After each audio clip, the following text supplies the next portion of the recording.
Chapter 1. The Nice Guy Syndrome. I'm a nice guy. I'm one of the nicest guys you're ever going to meet. Jason, a chiropractor in his mid-30s, began his first session of individual therapy with this introduction. Jason described his life as perfect, except for one major problem: his sex life. It had been several months since he and his wife Heather had been sexual, and it didn't look like anything was going to change soon.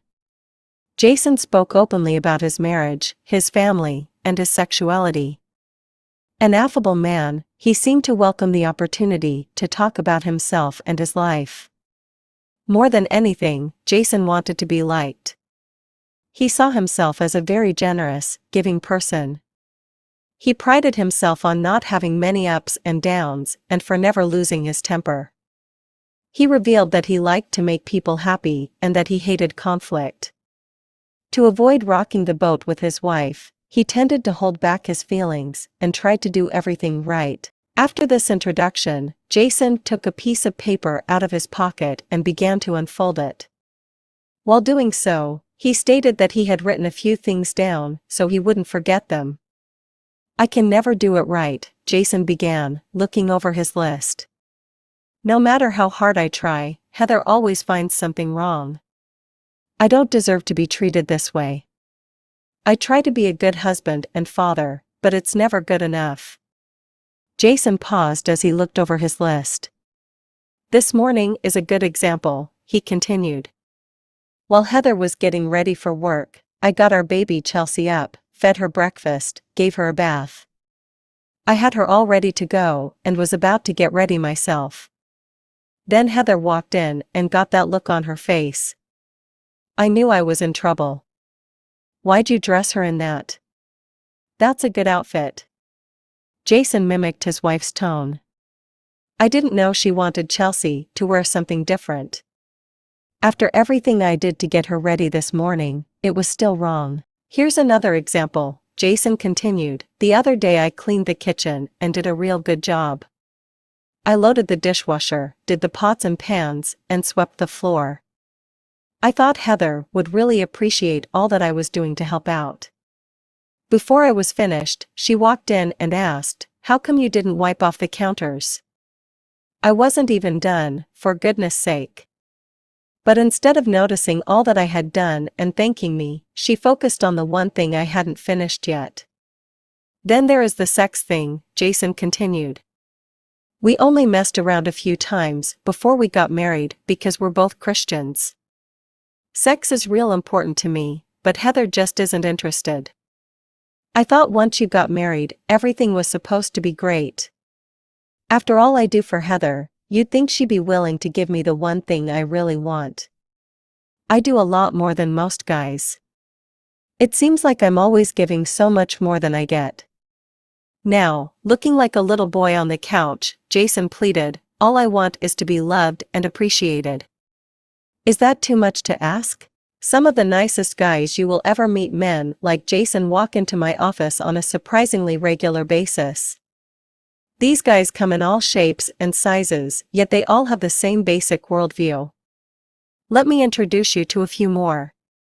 Omar's number one goal in life is to please his girlfriend. Nevertheless, she complains that he is never emotionally available for her. In fact, every one of his previous girlfriends has had the same complaint. Since Omar sees himself as such a giver, he can't understand these accusations. Omar states that his greatest joy in life is making other people happy. He even carries a pager so his friends can get in touch with him if they need anything. Todd prides himself on treating women with honesty and respect. He believes these traits set him apart from other men and should attract women to him. Though he has many female friends, he rarely dates. The women he knows tell him what a great listener he is and often call him to share their problems. He likes feeling needed. These female friends constantly tell him what a great catch he will make for some lucky woman. In spite of the way he treats women, he can't understand why they all seem to be attracted to jerks, rather than nice guys like him. Bill is the person to whom everyone turns when they need something. The word no just isn't in his vocabulary. He fixes cars for women at his church. He coaches his son's little league baseball team. His buddies call on him when they need help moving. He looks after his widowed mother every evening after work. Even though it makes him feel good to give to others, he never seems to get as much as he gives. Gary's wife has frequent rage attacks in which she verbally shames and demeans him. Because he is afraid of conflict and doesn't want to rock the boat, Gary will avoid bringing up subjects that he knows might make his wife angry. After a fight, he is always the first one to apologize. He cannot recall his wife ever saying she was sorry for any of her behaviors. In spite of the constant conflict, Gary says he loves his wife and would do anything to please her. Rick, a man in his early 40s, is in a committed relationship with an alcoholic. Rick came to counseling to help his wife Rebecca with his drinking problem. Rick complains that it always feels as if it is up to him to hold everything together. His hope is that if he can help Rebecca get sober, he will finally have the kind of relationship he has always wanted. Lyle, a devout Christian, tries to do everything right. He teaches Sunday school and is an elder in his church. Nevertheless, he has struggled since adolescence with an addiction to pornography. Lyle masturbates compulsively, often 3 to 4 times a day. He spends hours every day looking at sexually explicit websites on the internet. He is terrified that if anyone ever finds out the truth about his sexual compulsions, his life will be destroyed. All copyright served, Resonant Red Studio. He tries to control his problem with prayer and Bible study, although neither of these approaches has done much good. Jose, a business consultant in his late 30s, has spent the last 5 years in a relationship with a woman he considers needy and dependent. Jose began thinking about breaking up the day she first moved in. He is afraid that his girlfriend wouldn't be able to make it on her own if he left her.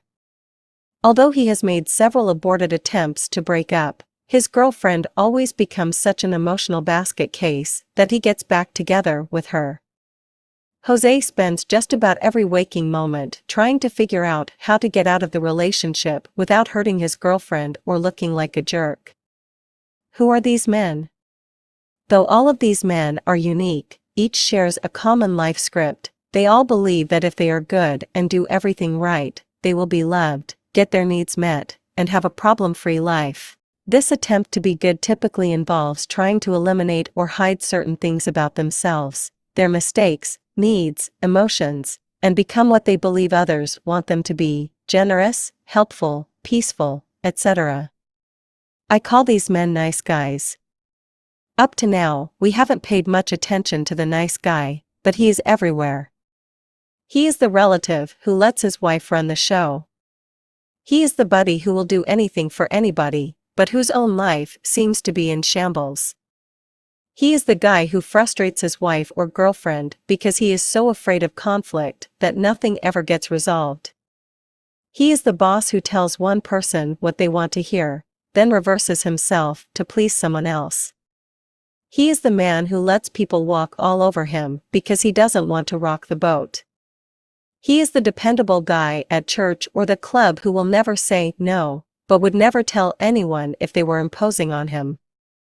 He is the man whose life seems so under control, until boom, one day he does something to destroy it all. Characteristics of nice guys. Every nice guy is unique, but all have a cluster of similar characteristics. These traits are the result of a script, often formed in childhood, that guides their lives. While other men may have 1 or 2 of these traits, nice guys seem to possess a significant number. Nice guys are givers. Nice guys frequently state that it makes them feel good to give to others. These men believe their generosity is a sign of how good they are and will make other people love and appreciate them. Nice guys fix and caretake. If a person has a problem, has a need, is angry, depressed or sad, nice guys will frequently attempt to solve or fix the situation, usually without being asked. Nice guys seek approval from others. A universal trait of the nice guy syndrome is the seeking of validation from others. Everything a nice guy does or says is at some level calculated to gain someone's approval or avoid disapproval. This is especially true in their relationships with women. Nice guys avoid conflict. Nice guys seek to keep their world smooth. To do this, they avoid doing things that might rock the boat or upset anyone. Nice guys believe they must hide their perceived flaws and mistakes. These men are afraid that others will get mad at them, shame them, or leave them if some mistake or shortcoming is exposed. Nice guys seek the right way to do things. Nice guys believe there is a key to having a happy, problem-free life. They are convinced that if they can only figure out the right way to do everything, nothing should ever go wrong. Nice guys repress their feelings. Nice guys tend to analyze rather than feel. They may see feelings as a waste of time and energy. They frequently try to keep their feelings on an even keel. Nice guys often try to be different from their fathers. Many nice guys report having unavailable, absent, passive, angry, philandering, or alcoholic fathers. It is not unusual for these men to make a decision at some point in their lives to try to be 180 degrees different from dad. Nice guys are often more comfortable relating to women than to men. Due to their childhood conditioning, many nice guys have few male friends. Nice guys frequently seek the approval of women and convince themselves they are different from other men. They like to believe that they are not selfish, angry, or abusive, traits they link to other men. Nice guys have difficulty making their needs a priority. These men often feel that it is selfish to put their needs first. They believe it is a virtue to put others' needs ahead of their own. Nice guys often make their partner their emotional center. Many nice guys report that they are only happy if their partner is happy. Therefore, they will often focus tremendous energy on their intimate relationships. What's wrong with being a nice guy? We might be tempted to minimize the problem of the nice guy syndrome. After all, how can being nice be such a bad thing? We might even chuckle at the Marvin Milquetoast behaviors of these men as portrayed in comic strips and television sitcoms. Since men already represent an easy target in our culture, the caricature of a sensitive guy might be an object of amusement rather than concern. Nice guys themselves frequently have a difficult time grasping the depth and seriousness of their beliefs and behaviors. When I begin working with these passively pleasing men, almost without exception, they all ask, "What is wrong with being a nice guy?" Having picked up this book and puzzled over the title, you may be wondering the same thing. By giving these men the label nice guy, I'm not so much referring to their actual behavior, but to their core belief system about themselves and the world around them. These men have been conditioned to believe that if they are nice, they will be loved, get their needs met, and have a smooth life. The term nice guy is actually a misnomer because nice guys are often anything but nice.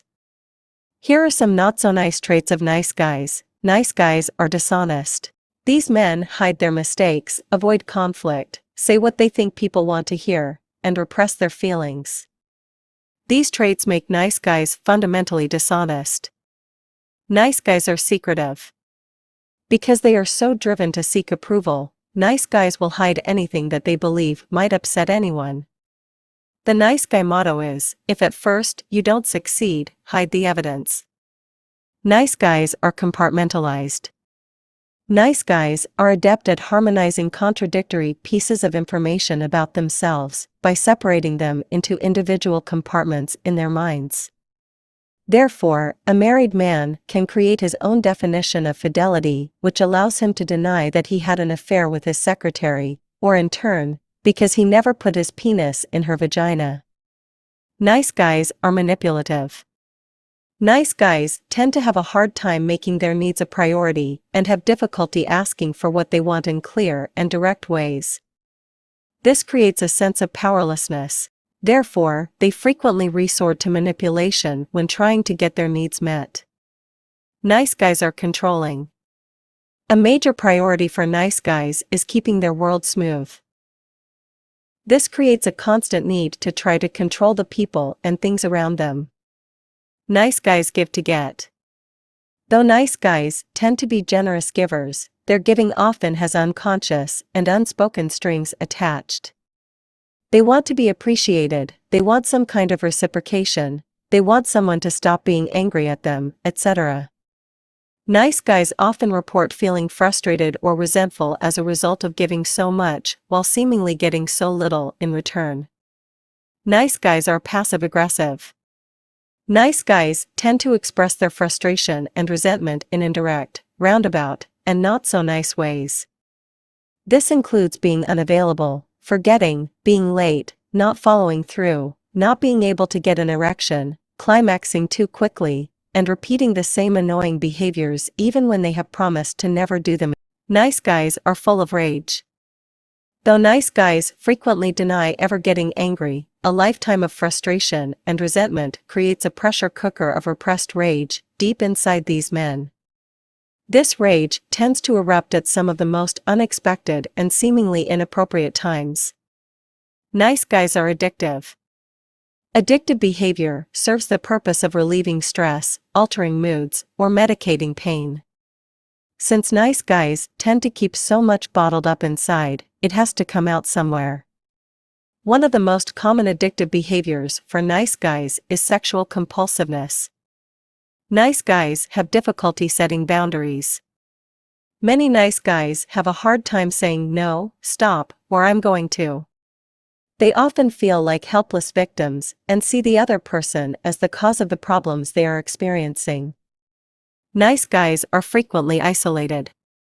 Though nice guys desire to be liked and loved, their behaviors actually make it difficult for people to get very close to them. Nice guys are often attracted to people and situations that need fixing. This behavior is often the result of the nice guy's childhood conditioning, his need to look good, or his quest for approval. Unfortunately, this tendency pretty much guarantees that nice guys will spend most of their time putting out fires and managing crises. Nice guys frequently have problems in intimate relationships. Though nice guys often put tremendous emphasis on this part of their lives, their intimate relationships are frequently a source of struggle and frustration. For example, nice guys are often terrible listeners because they are too busy trying to figure out how to defend themselves or fix the other person's problem. Because of their fear of conflict, they are frequently dishonest and are rarely available to work all the way through a problem. It is not unusual for nice guys to form relationships with partners whom they believe to be projects or diamonds in the rough. When these projects don't polish up as expected, nice guys tend to blame their partner for standing in the way of their happiness. Nice guys have issues with sexuality. Though most nice guys deny having problems with sex, I have yet to meet one who isn't either dissatisfied with his sex life, has a sexual dysfunction, can't get or maintain an erection, climaxes too quickly, or has sexually acted out, through affairs, prostitution, pornography, compulsive masturbation, etc. Nice guys are usually only relatively successful. The majority of nice guys I've met have been talented, intelligent, and moderately successful. Almost without exception though, they failed to live up to their full potential. But he seemed like such a nice guy. It is not unusual for unsuspecting people to mistake the passive, pleasing, and generous characteristics of a nice guy for those of a healthy male. Many women have told me that upon initially meeting these men, they believed the same to be true. Because he seemed different from other men they had been with, the nice guy seemed like a real catch. Unfortunately, the negative traits listed above find a way to ooze out into nice guys' lives and personal relationships. As a result, these men tend to swing back and forth between being nice and not so nice. I have listened to countless wives and girlfriends describe the Dr. Jekyll and Mr. Hyde qualities of nice guys. He can be really wonderful and he can also hurt me deeply. He'll do all the extra little things like picking up the kids and fixing dinner when I have to put in extra hours at work. But then out of the blue, he'll throw a tantrum about me never being sexually available to him. Everyone thinks he is such a great guy, and I'm really lucky to have him. But they don't know what he can really be like. He's always helping people out with their car or something else that needs fixing. When I ask him to do something, he tells me that he can never make me happy and that I'm nagging and controlling like his mother. He is constantly trying to please me. He will do anything for me except really be there for me. He'll go shopping with me even though I know he doesn't want to. The whole time he will just sulk, which makes me miserable. I wish he would just tell me no sometimes. He will never tell me when something is bothering him. He'll just keep it in, and it will build like a pressure cooker. I won't have a clue that anything is bothering him. And then out of the blue, he'll explode and we'll end up in a big fight. If he would just tell me when he is upset about something, it would make it a lot easier. When I try to talk to him about something that is bothering me, he tries to fix it. He thinks that if I just did everything his way, it would solve all my problems. He always tells me I dwell on the negative and that he can never make me happy. All I really want is for him to listen to me. After all the other crummy men I've been with, I thought I had finally found a nice guy that I could trust. 5 years into our marriage, I found out that he was addicted to pornography and peep shows. I was devastated. I never even had a clue. I wish I could wave a magic wand, keep all of his good traits, and make all the others disappear. The integrated male, after enrolling in a No More Mr. Nice Guy therapy group, Gil, a pleasant man in his early 50s, revealed that his wife was supportive of his joining a group.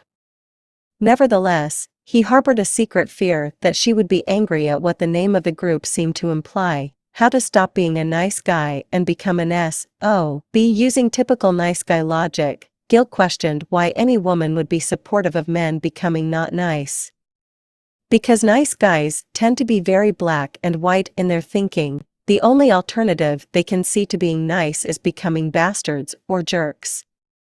I frequently remind nice guys that the opposite of crazy is still crazy, so becoming a jerk isn't the answer. Recovery from the nice guy syndrome isn't about going from one extreme to another. The process of breaking free from ineffective nice guy patterns doesn't involve becoming not nice. Rather, it means becoming integrated. Being integrated means being able to accept all aspects of oneself. An integrated man is able to embrace everything that makes him uniquely male: his power, his assertiveness, his courage, and his passion, as well as his imperfections, his mistakes, and his dark side. An integrated male possesses many of the following attributes. He has a strong sense of self. He likes himself just as he is. He takes responsibility for getting his own needs met. He is comfortable with his masculinity and his sexuality. He has integrity. He does what is right, not what is expedient. He is a leader. He is willing to provide for and protect those he cares about. He is clear, direct, and expressive of his feelings. He can be nurturing and giving without caretaking or problem-solving. He knows how to set boundaries and is not afraid to work through conflict. An integrated male doesn't strive to be perfect or gain the approval of others. Instead, he accepts himself just as he is, warts and all. An integrated male accepts that he is perfectly imperfect. Making the transformation from a nice guy to an integrated male doesn't come about by just trying harder to be a good man.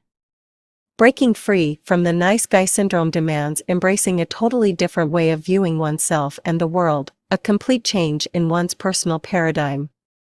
Let me explain. A paradigm is the roadmap we use to navigate life's journey. Everyone uses these roadmaps, and everyone assumes the map they are using is up-to-date and accurate. Paradigms often operate at an unconscious level, yet they determine to a large degree our attitudes and behaviors. They serve as a filter through which we process life experiences. Data that does not fit our paradigm is screened out, never reaching our conscious mind. Information that does fit our paradigm is magnified by the process, and adds even greater support for that particular way of believing. Paradigms, like roadmaps, can be great tools for speeding us along on our journey. Unfortunately, if they are outdated or inaccurate, they can send us in the wrong direction or fruitlessly driving around the same old neighborhood. When this happens, we often keep trying harder to find our desired destination while feeling more and more frustrated. Even though an individual following an inaccurate or outdated paradigm may think his behavior makes perfect sense, those around him may wonder what he could possibly be thinking to make him act the way he does. Most paradigms are developed when we are young, naive, and relatively powerless. They are often based on the inaccurate interpretations of childhood experiences. Since they are often unconscious, they are rarely evaluated or updated. Perhaps most significantly, they are assumed to be 100% accurate, even when they are not. The ineffective nice guy paradigm. The working paradigm of the nice guy is this: if I can hide my flaws and become what I think others want me to be, then I will be loved, get my needs met, and have a problem-free life. Even when this paradigm is ineffective, nice guys only see one alternative: try harder. Nice guys are notoriously slow learners and amazingly quick forgetters when their paradigms are challenged. Their inclination is to hang on to belief systems that have proven to be consistently unworkable, yet are so embedded in their unconscious mind that to challenge them is tantamount to heresy. It is difficult for nice guys to consider doing something different, even when what they are doing isn't working. Jason, whose sexual difficulties with his wife, Heather, were introduced at the beginning of the chapter, is a good example of the frustration that can result from an ineffective nice guy paradigm. Jason had a controlling, perfectionist father who put unrealistic demands on Jason and his siblings. His father believed there was one right way to do everything, his way. Jason's mother was an emotionally dependent woman who lived through her children. When his mother was needy, she would smother her kids. When the children had needs, she was often too emotionally distressed to respond. Jason learned to cope with his childhood experience by developing a paradigm that included believing that if he could figure out how to do everything right, he could garner his father's approval and avoid his criticism. Believing that if he responded to his mother's neediness by being attentive and nurturing, she would be available to him when he had needs. Believing that if he was never a moment's problem, he would get love and approval. Believing that if he hid his mistakes, no one would ever get mad at him. As a child, Jason was too naive and powerless to realize that no matter what he did, he would never live up his father's expectations.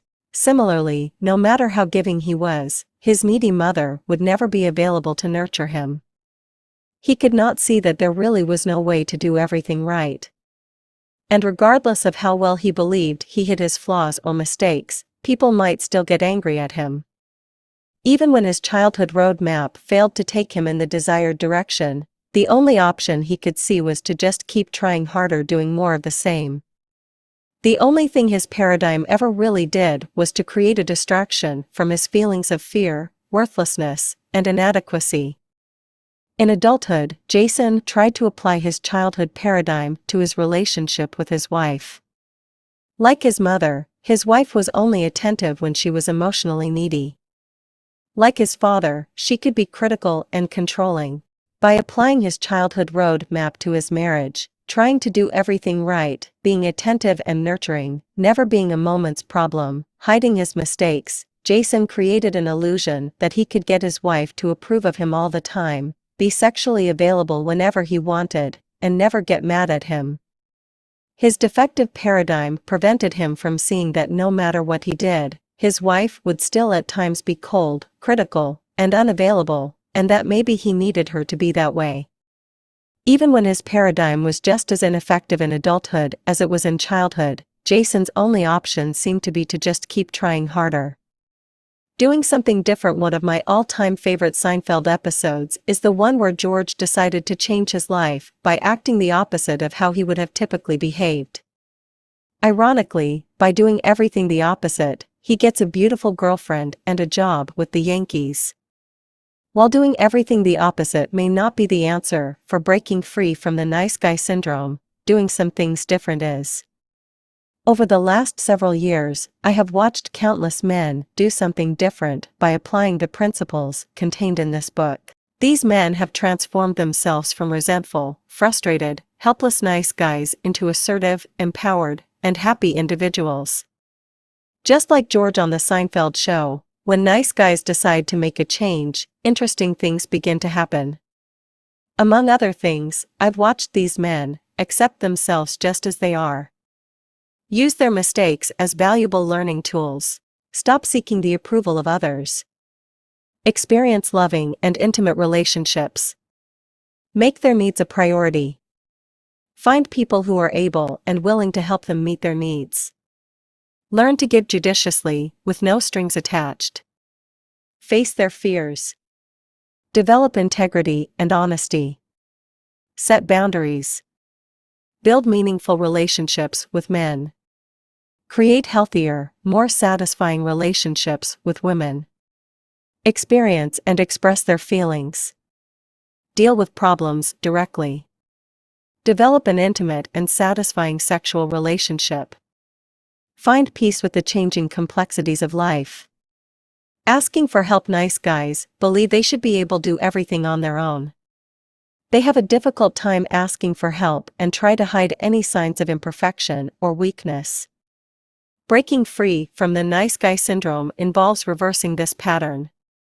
Recovery from the nice guy syndrome is dependent on revealing one's self and receiving support from safe people. It is essential, therefore, that men who want to break free from the nice guy syndrome find safe people to assist them in this process. I encourage recovering nice guys to begin this process with a therapist, therapy group, 12-step group, a religious leader, or close friend. Since nice guys tend to seek out the approval of women, I strongly encourage them to begin this process with men. For some nice guys, the concept of safe men may seem like an oxymoron, but I highly recommend it anyway. I have been leading men's therapy groups for recovering nice guys for several years. Some of the most significant aspects of my own recovery from the nice guy syndrome, even before I knew what it was, occurred in the context of 12-step groups and therapy groups. Even though I am sure it is possible to break free from the nice guy syndrome without the help of a group, it is the most effective tool I know for facilitating the recovery process. Breaking free activities. If you recognize yourself or someone you love in what you have read so far, read on. This book presents a practical and effective guide for breaking free from the negative effects of the nice guy syndrome. This program has worked for countless men, and it can work for you or a loved one. To help facilitate this process, I present numerous breaking free activities throughout the book. These breaking free activities serve to facilitate the paradigm shift that is necessary for recovery from the nice guy syndrome.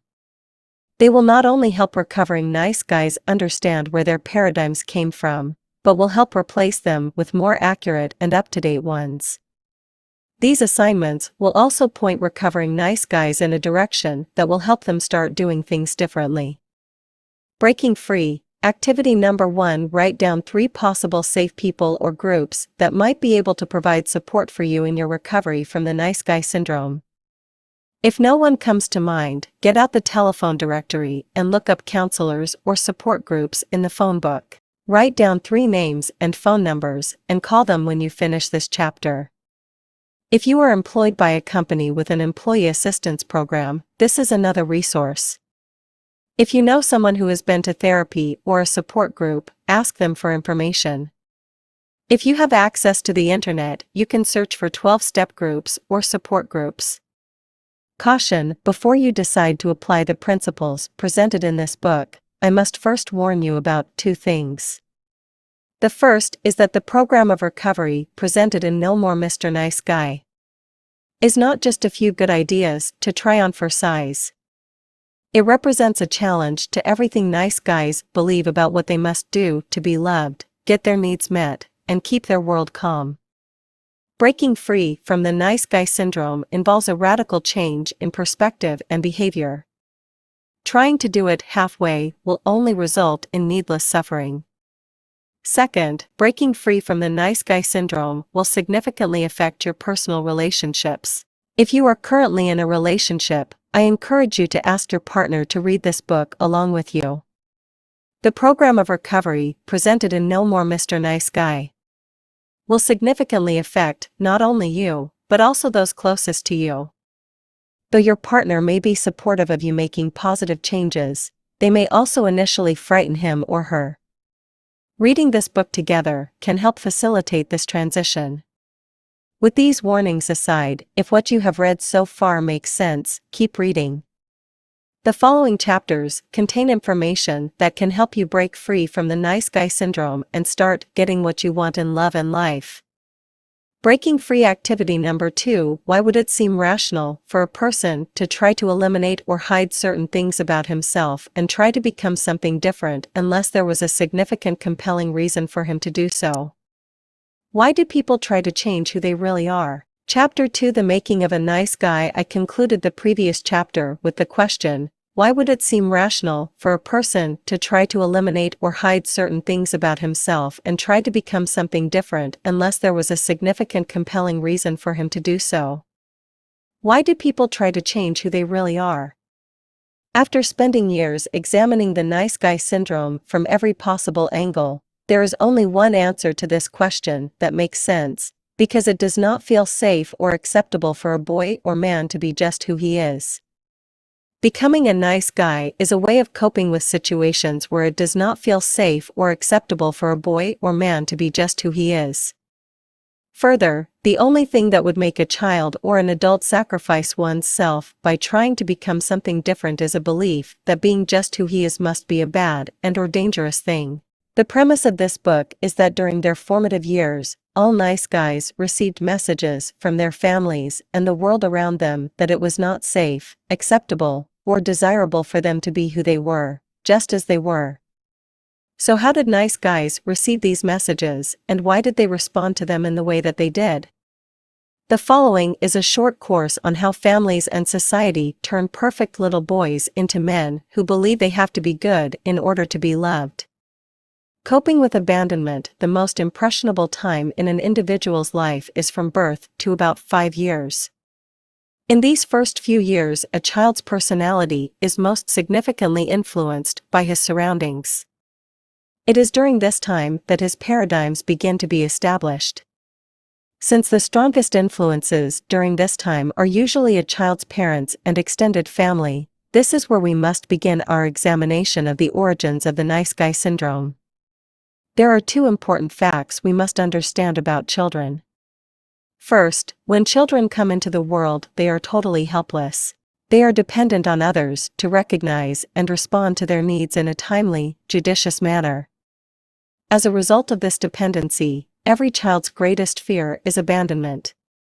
To children, abandonment means death. Second, children are ego-centered. This means that they inherently believe they are the center of the universe and everything revolves around them. Therefore, they believe that they are the cause of everything that happens to them.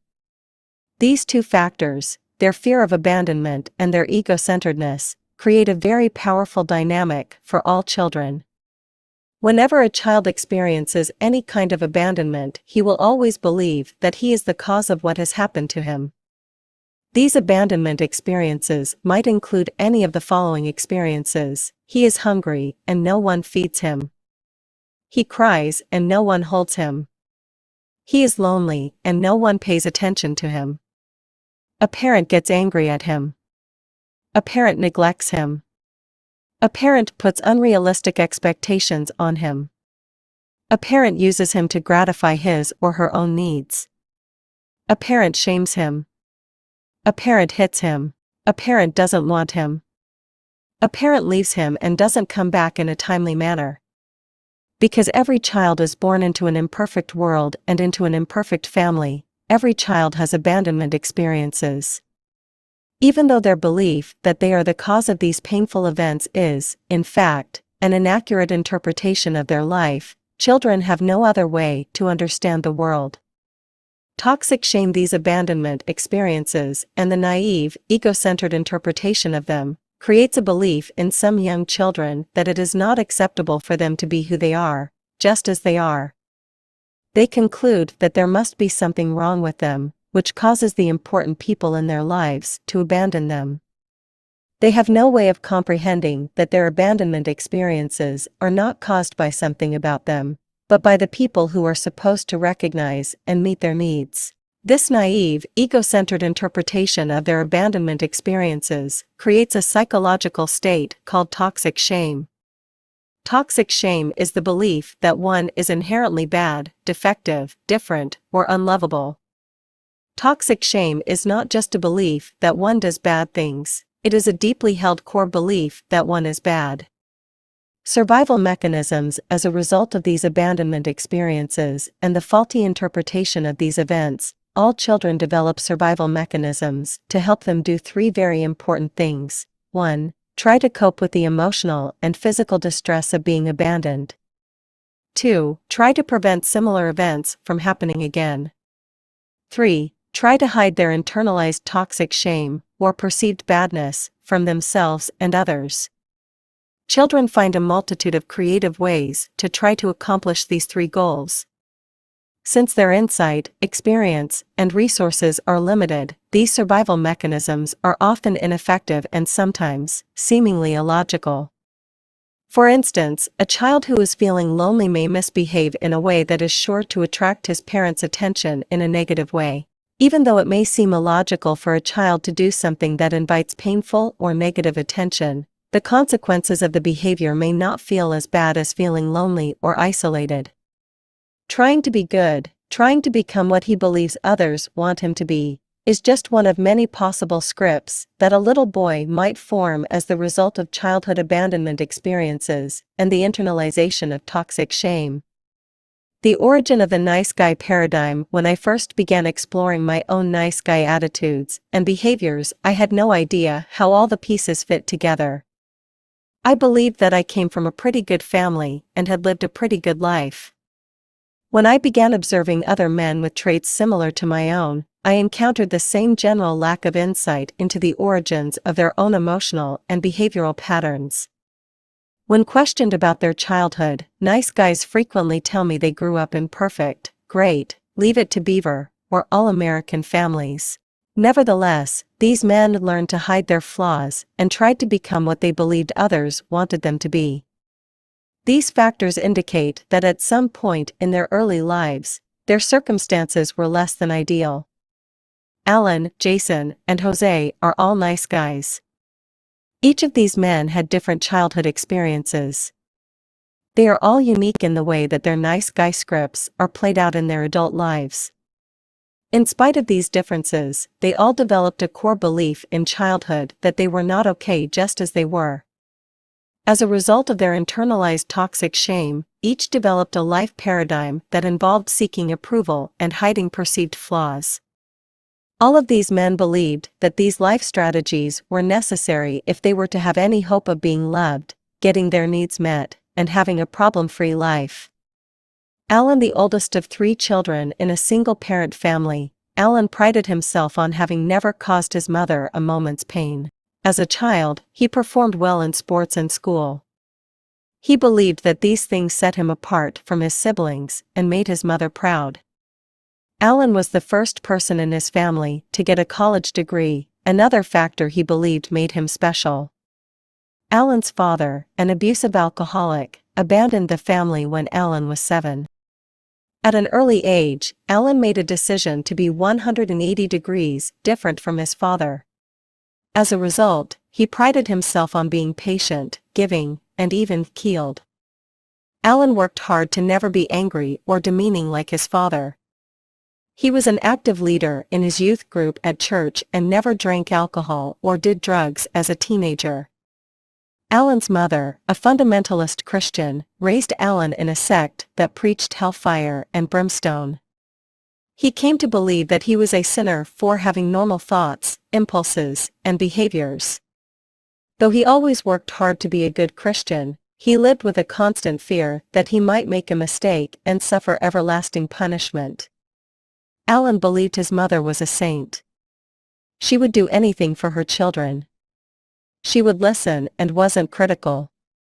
Frequently, she and Alan would commiserate with each other about all the bad things his dad did.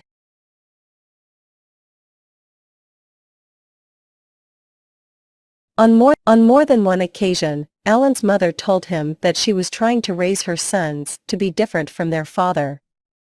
She wanted them to grow up to be giving, peaceful, and respectful of women. As an adult, Alan still stays in close touch with his mother and does whatever he can to help make her life easier. Jason, introduced in Chapter 1, believed he grew up in a Leave It to Beaver family.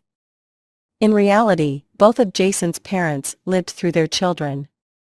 Though he saw his childhood as ideal, in actuality, his parents used him and his siblings to meet their own needs. Jason believed his parents were perfect. He described them as being strict and overprotective. He acknowledged that he was sheltered and sexually naive and admitted that he might have been smothered by his parents. Jason's father closely directed the family. Jason reported that his father still tried to control Jason's life. Jason shared a chiropractic practice with his father, who ran the business and told Jason what house he should buy, what car to drive, and what church he should attend. Jason described his mother as a wonderful, loving woman. He reported that she was always involved with the kids. With no friends of her own, she turned to her children for companionship and affirmation of her worth. Jason couldn't remember his parents showing much affection to each other. He couldn't picture them having sex, and wondered how they made 3 kids. Even though they did lots of things with the children, he couldn't remember them ever going out or taking a vacation just by themselves. As an adult, Jason tried to live up to the image of perfection portrayed by his parents. Everything he did was calculated to look good. He looked like a good husband, a good father, a good Christian, and a good professional. In spite of all his efforts, he always felt inadequate and defective compared to his parents. Jose, a successful business consultant, Jose was afraid of intimate relationships. Jose was highly educated and had a stressful, high-powered career. He was physically active, and his idea of recreation was taking a 100-mile bike ride or climbing a mountain. He repressed his anger and tried to never say anything that would upset anyone. He saw himself as controlling and acknowledged that his drug of choice was recognition. Jose was attracted to dependent women. He found it interesting that he seemed to be attracted to incest survivors. He stayed in his present relationship because he was concerned about the financial welfare of his girlfriend. He was afraid she wouldn't make it if he left. Jose openly acknowledged that he came from a dysfunctional family. He was the second of 7 children in a lower-class family.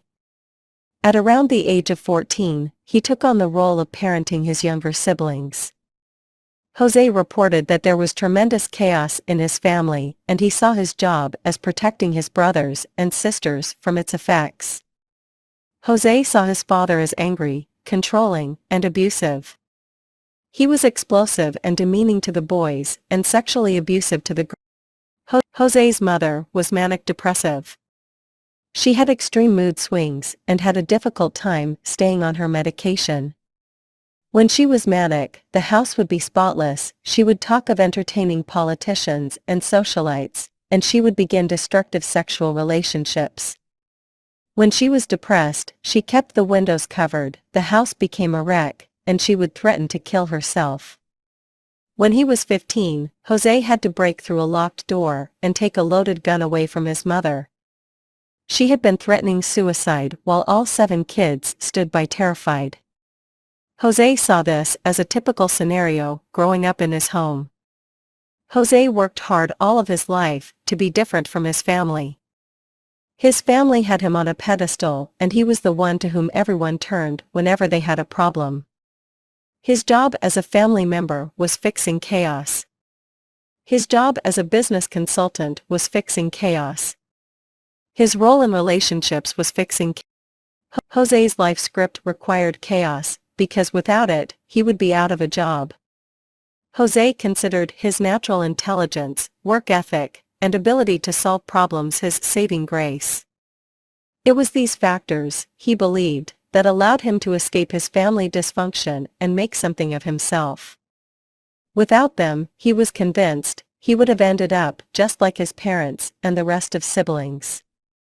Child Development 101. Alan, Jason, and Jose all had very different childhood experiences, yet all developed a similar script that guided their lives. Each, in various ways, internalized a belief that they were not okay just as they were and their survival depended on becoming something different. To help us connect the dots and see how three very different childhood experiences could create three men with very similar life paradigms, it might be helpful to do a quick review of the child development principles presented earlier in this chapter. 1. All children are born totally helpless. 2. A child's greatest fear is abandonment. All ego-centered. 4. All children have numerous abandonment experiences. Their needs are not met in a timely, judicious manner. 5. When a child has an abandonment experience, he always believes that he is the cause. 6. This naive misinterpretation creates toxic shame, a belief that he is bad. 7. Children develop survival mechanisms to try to cope with their abandonment experiences, try to prevent the experiences from happening again, and try to hide their badness from themselves and others. 8. These childhood survival mechanisms reflect the child's inherent powerlessness and naive view of himself and the world. From perfect little boys to nice guys, the principles above can be applied to the childhood experiences of Alan, Jason, Jose, and every other nice guy described in this book. The progression from perfect little boy to nice guy basically occurs in three stages: abandonment, internalization of toxic shame, and the creation of survival mechanisms. Abandonment. Like all nice guys, Alan, Jason, and Jose were abandoned in various ways. Alan and Jose had an angry or critical parent who communicated that they were not okay just as they were. Alan worshipped his mother, but she would not intervene when his father lashed out at Alan. This implied that he wasn't worth protecting. Alan came to believe that he had to be different from his father to be seen as a good man and be loved by his mother. Alan and Jason were used and objectified by their parents. They were valued for always doing it right and never being a problem. This communicated that they were only lovable when they lived up to their parents' expectations. Since Jason believed his parents were perfect, he always felt flawed and inadequate compared to them. Neither of Jose's parents provided any guidance, nurturing, or support. This communicated that he was of little or no value to them. Alan and Jason grew up in fundamentalist churches that reinforced a need to be perfect and sin. Failure to do so meant everlasting punishment. Jose believed he was valuable only if he was different from his crazy family. All three, Alan, Jason, and Jose, believed that someone else's needs were more important than their own, a common occurrence in nice guy families. All of these experiences represented a form of abandonment because they communicated to these little boys that they were not okay just as they were. Shame, regardless of whether they were abused, abandoned, neglected, shamed, used, smothered, controlled, or objectified. All nice guys internalized the same belief: it was a bad or dangerous thing for them to be just who they were. Failure to do so meant everlasting punishment. Jose believed he was valuable only if he was different from his crazy family. All three, Alan, Jason, and Jose, believed that someone else's needs were more important than their own, a common occurrence in nice guy families. All of these experiences represented a form of abandonment because they communicated to these little boys that they were not okay just as they were. Shame, regardless of whether they were abused, abandoned, neglected, shamed, used, smothered, controlled, or objectified. All nice guys internalized the same belief: it was a bad or dangerous thing for them to be just who they were. Some of these messages were communicated overtly by parents who had no concern for the child's welfare. Some were communicated indirectly by caring parents who themselves were too young, overwhelmed, or distracted to provide a nurturing environment for their child. At times, these messages were communicated by circumstances that were beyond anyone's control. In every situation, the child believed these events and circumstances were telling a story about him. He believed there was something about him that caused these things to happen. Using childlike logic, he concluded, there must be something wrong with me because fill in the blank. When I cry, no one comes. Mom gets that look on her face. Dad left and didn't come back. Mom has to do everything for me. Dad yells at me. I'm not perfect like Mom and Dad. I can't make Mom happy.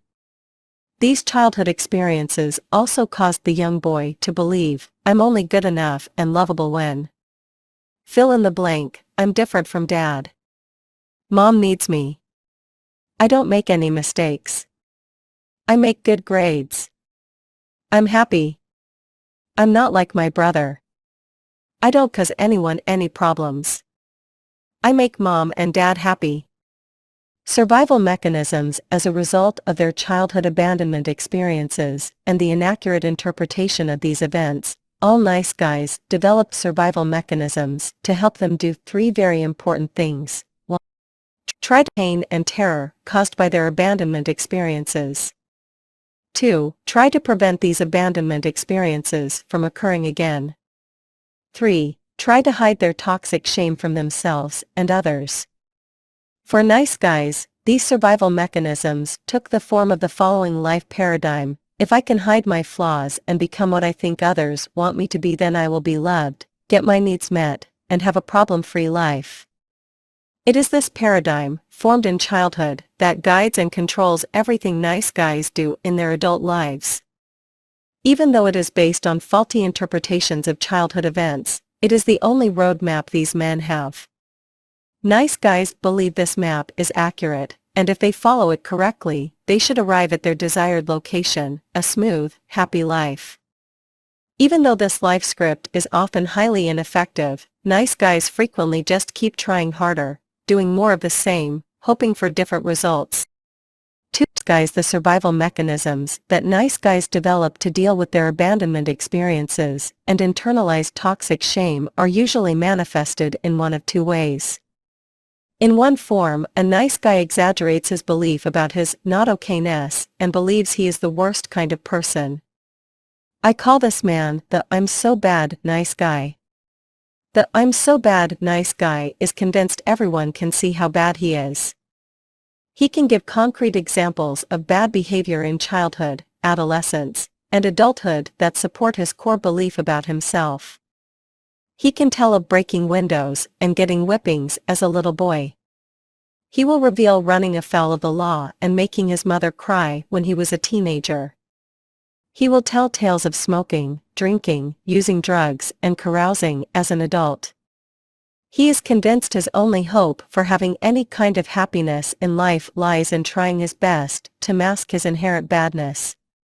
He never really believes anyone will buy into his nice guy persona, but doesn't think he has any other choice. The second kind of nice guy is the I'm so good nice guy. This man handles his toxic shame by repressing his core belief about his worthlessness. He believes he is one of the nicest guys you will ever meet. If he is conscious of any perceived flaws, they are seen as minor and easily correctable. As a child, he was never a moment's problem. As a teen, he did everything right. As an adult, he follows all the rules to a T. This nice guy has tucked his core belief about his not okayness into a handy, airtight compartment deep in his unconscious mind. He masks his toxic shame with a belief that all the good things he does make him a good person.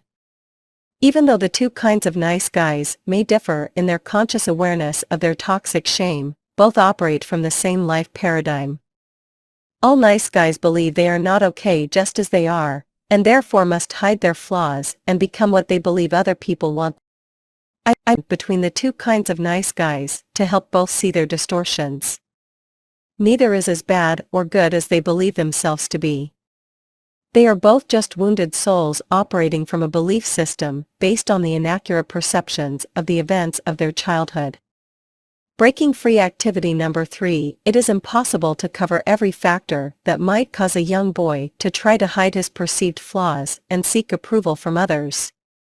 I don't believe it is essential for nice guys to uncover every experience that ever made them feel unsafe or bad. But I have found that some understanding of where a life script originated is helpful in changing that script. Reread the stories of Alan, Jason, and Jose. Think about how these stories are similar to your own childhood experiences.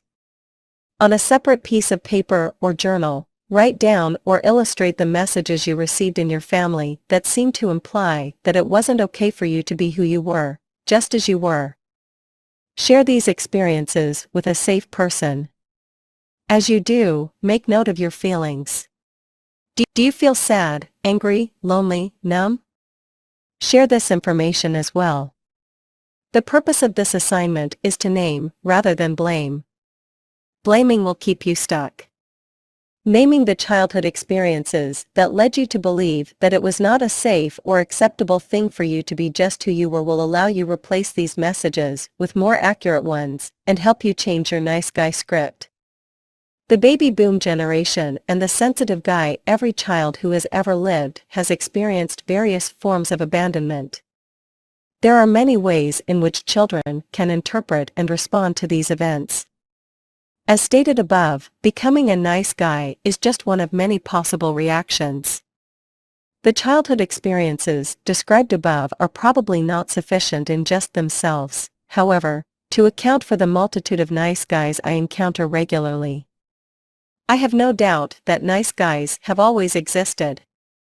There have always been Marvin Milquetoast and Walter Mitty kinds of guys out. I've been a shortage of mama's boys and henpecked husbands. I believe many little boys are born with a peaceful, generous temperament and grow up to be peaceful, generous men. But after years of working with countless men, I am convinced that a unique combination of social dynamics over the last 5 decades has produced a plethora of nice guys in historically unprecedented numbers.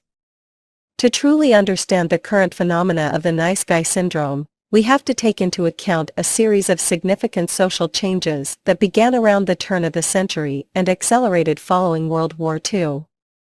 These social dynamics included the transition from an agrarian to an industrial economy, the movement of families from rural areas to urban areas, the absence of fathers from the home, the increase in divorce, single-parent homes, and homes headed by women. An educational system dominated by women. Women's liberation and feminism. The Vietnam War. The sexual revolution. These combined to have a major impact on American boys growing up in this era. These social changes created 3 profound dynamics that contributed to the widespread phenomena of the nice guy syndrome in the baby boom generation. 1. Boys were separated from their fathers and other significant male role models. As a result, men became disconnected from other men in general and confused as to what it meant to be male. 2. Boys were left to be raised by women. The job of turning boys into men was left to mothers and a school system dominated by women. As a result, men became comfortable being defined by women and became dependent on the approval of women. 3. Radical feminism implied that men were bad and/or unnecessary. The messages of radical feminism furthered the belief of many men that if they wanted to be loved and get their needs met, they had to become what they believed women wanted them to be. For many men, this meant trying to hide any traits that might cause them to be labeled as bad men. 101 The following is a brief overview of how some of the dynamic social changes of the last half of the 20th century helped create the bumper crop of nice guys in our culture. The loss of fathers, the shift to a manufacturing society, and an urban migration in the post-war years took fathers away from their sons in droves. According to the U.S. Census, In 1910, one-third of all families lived on farms. By 1940, this number had shrunk to 1 in 5. By 1970, 96% of all families lived in urban areas. In an agrarian society, boys connected with their fathers by working alongside them in the fields. This often meant contact with extended family that included grandfathers, uncles, and cousins. This daily contact with men provided boys with an intimate model of maleness. Sons learned about being male by watching their dads, just as their own fathers had learned by watching their fathers. As families migrated from rural areas to cities and suburbs after World War II, the contact between fathers and sons diminished significantly. Dads left home in the morning and went to work. Most sons never got to see what their fathers did, let alone have much time to spend with them. Fathers became unavailable in other ways. Men's addictions to work, TV, alcohol, and sex took them away from their sons. Increases in divorce began to separate boys from their fathers. Census statistics show that the incidence of divorce among men tripled from 1940 to 1970. In 1940, just over 5 million households were headed by women. By 1970, this figure had almost tripled to over 13 million households. In general, the nice guys I have worked with do not report having had a close, bonded relationship with their fathers in childhood. Sometimes this was a result of their fathers working long hours, being withdrawn, or being passive. More often than not, nice guys describe their fathers in negative terms. They are as controlling, rageful, angry, absent, abusive, unavailable, addictive, or philandering. It is not unusual at some point in childhood for nice guys to have made a conscious decision to be different from their fathers. The unavailability of dads during this era often required mothers to take over the job of the fathers. Women inherited the de facto job of turning boys into men. Unfortunately, even the most well-meaning mothers are not equipped to teach their sons how to be men by themselves. This hasn't kept them from trying. I believe the significant number of nice guys produced in the 40s, 50s, and 60s is the direct result of mothers, not fathers, teaching their sons how to be male. Consequently, many nice guys have adopted a female perspective of masculinity and are comfortable having their manhood defined by women. The female-dominated educational system, the modern educational system, has also contributed to the dynamic of boys being raised by women. Since World War II, boys have entered schools dominated by females. The first several years in school become basic training in how to please women. From kindergarten through 6th grade, I'm a victim of her dysfunction. Carl, a successful businessman in his mid-30s, began his first counseling session with the preceding analysis of his relationship with his wife Danita. Though over 6'2" and professionally dressed in a dark suit and tie, Carl looked like a little boy sitting on the sofa in my office. Carl's frustration and helplessness regarding his most intimate relationship was unmistakable. As Carl continued to talk about his marriage, it became apparent that he was intimidated by his wife Danita. He claimed she was angry all the time. When talking about her, he used adjectives like relentless and steamroller.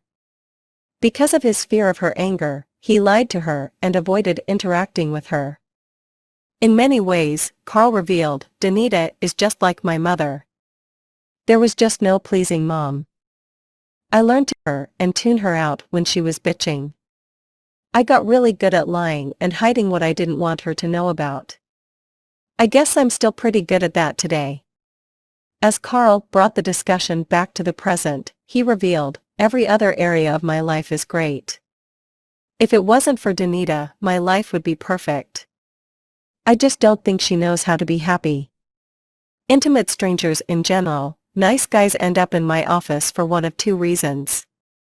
Sometimes some hidden behavior, an affair, surfing for pornography on the internet, smoking pot, has blown up in their face and created a crisis with their wife or girlfriend.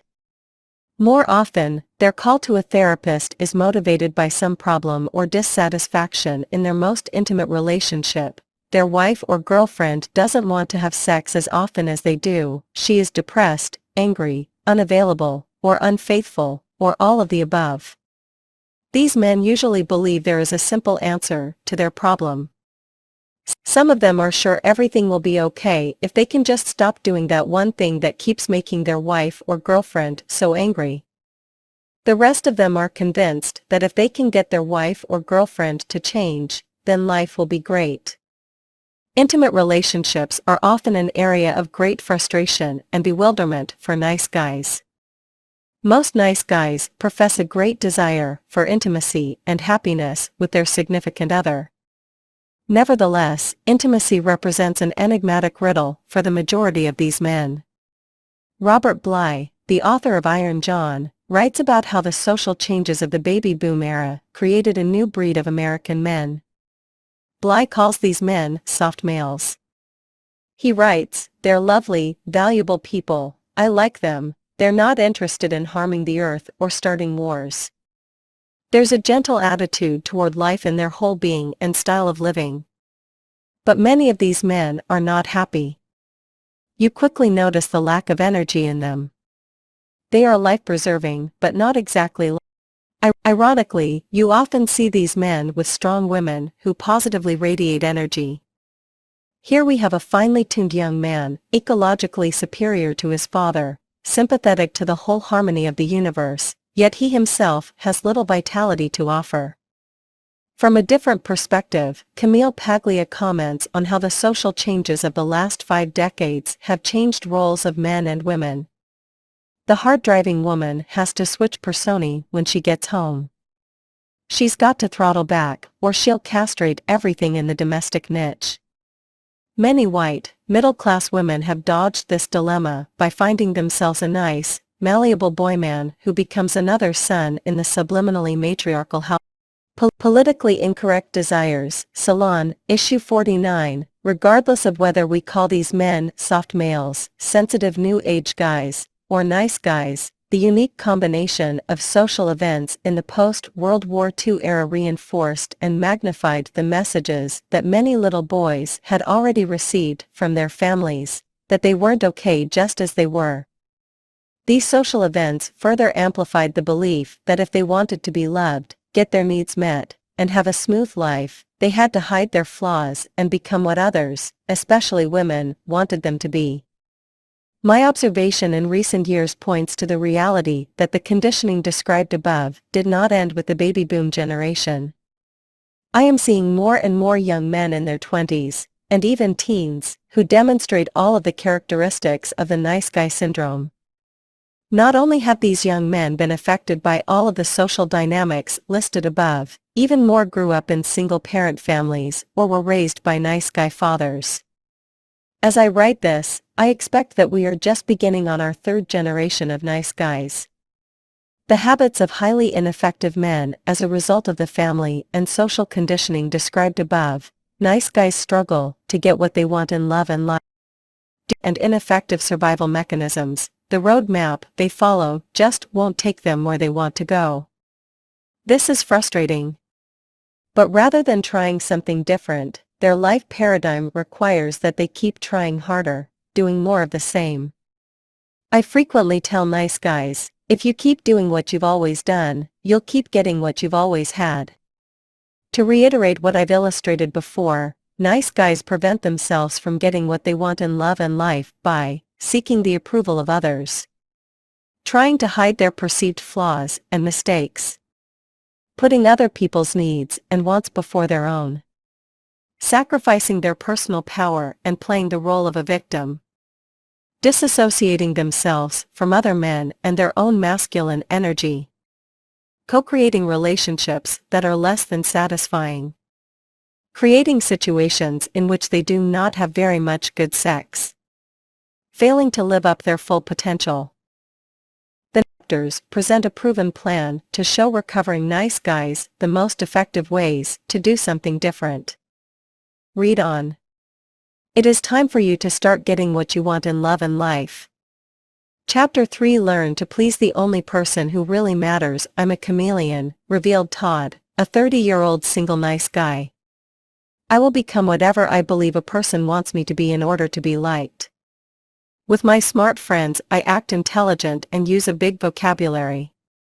Around my mother, I look like the perfect loving son. With my dad, I talk sports.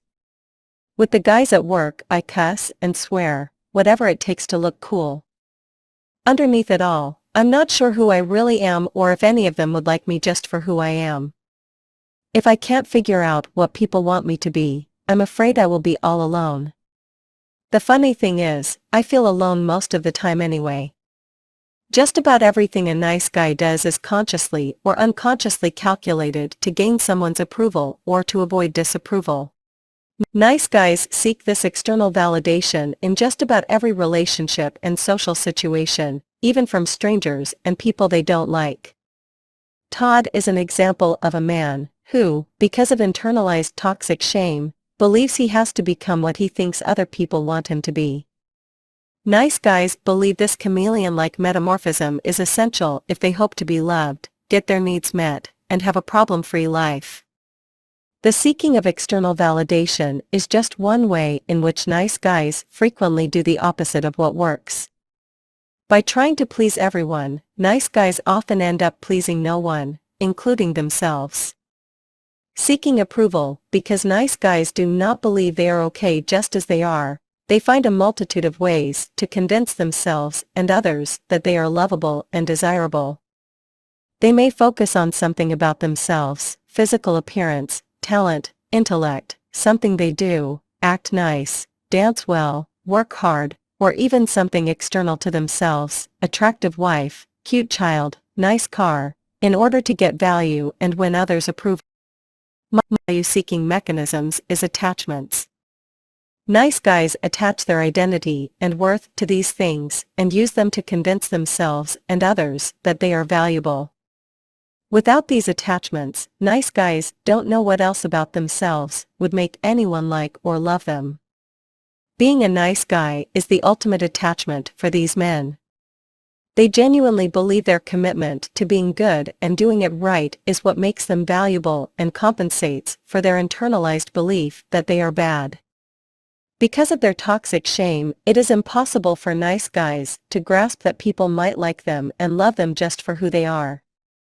They believe they are bad. The "I'm so good" nice guy is unconscious of this core belief, but it is a core belief nonetheless, therefore they assume that if anyone really got to know them, these people would discover the same thing.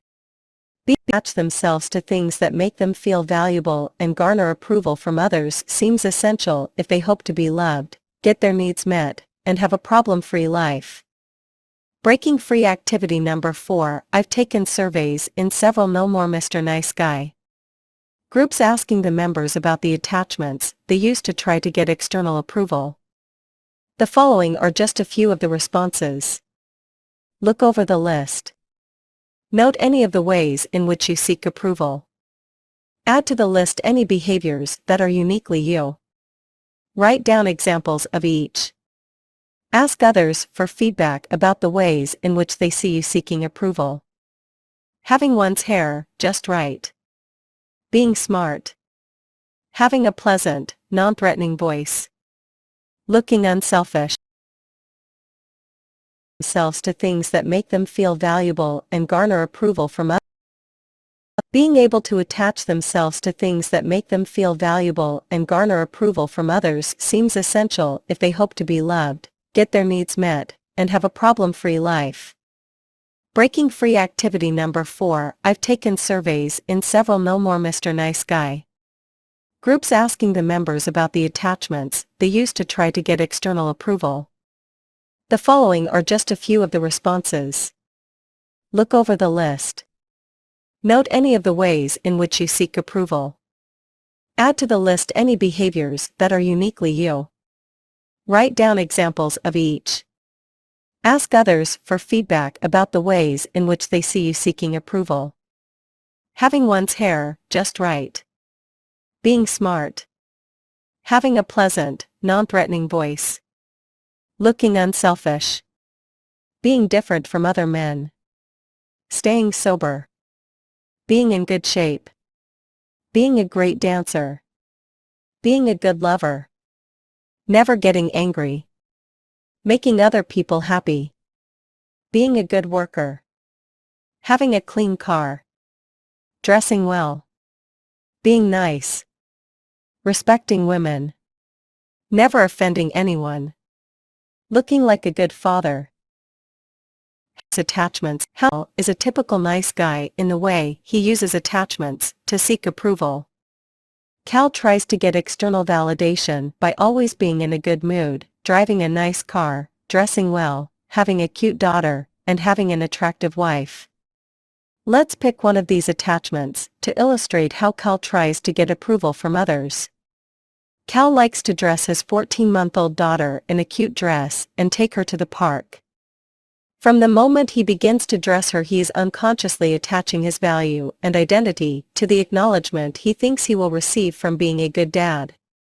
He knows that when he takes his daughter walking, people will look at her and smile. Some will comment about the cute little girl and her father out for a walk. A few will stop and ask her age, and others will gush about what a precious little angel she is. This attention makes Cal feel good about himself. The irony is that no one really values Cal for his attachments. Dependency on external validation actually prevents people from getting to know him just as he is. None of these things have anything to do with who he is as a person. Nevertheless, they are the things he believes give him identity and value. Seeking the approval of women. Nice guys seek external validation in just about every social situation, but their quest for approval is the most pronounced in their relationships with women. Nice guys interpret a woman's approval as the ultimate validation of their worth. Signs of a woman's approval can take the form of her desire to have sex, flirtatious behavior, a smile, a touch, or attentiveness. At the other end of the spectrum, if a woman is depressed, in a bad mood, or angry, nice guys interpret these things to mean that she is not accepting or approving of them. There are numerous negative consequences in seeking the approval of women. Seeking women's approval requires nice guys to constantly monitor the possibility of a woman's availability. The availability is a term I use to describe the subjective measure of a woman's sexual availability. Since nice guys see sex as the ultimate form of acceptance, and they believe a woman must be in a good mood before she will have sex, these men are constantly diligent to not do anything that might upset a woman whom they desire. In addition, if a woman they desire is angry, depressed, or in a bad mood, they believe they must do something quickly, lie, offer solutions, sacrifice self, manipulate, to fix it. The possibility of availability extends beyond just sex. Since nice guys have been conditioned by their families and society to never do anything to upset a woman, they are hypervigilant in responding to the moods and desires of women they don't even plan on having sex with. Seeking women's approval gives women the power to set the tone of the relationship. Nice guys constantly report that their own moods are often tied to the moods of their partner. If she is happy and doing okay, so is he. If she is angry, depressed, or stressed, he will feel anxious until she is fixed. This connection runs so deep that many nice guys have told me that they feel guilty if they are in a good mood when their partner is not. Seeking women's approval gives women the power to define men and determine their worth. If a woman says he is wrong or thinks he is a jerk, a nice guy will be inclined to believe she is right.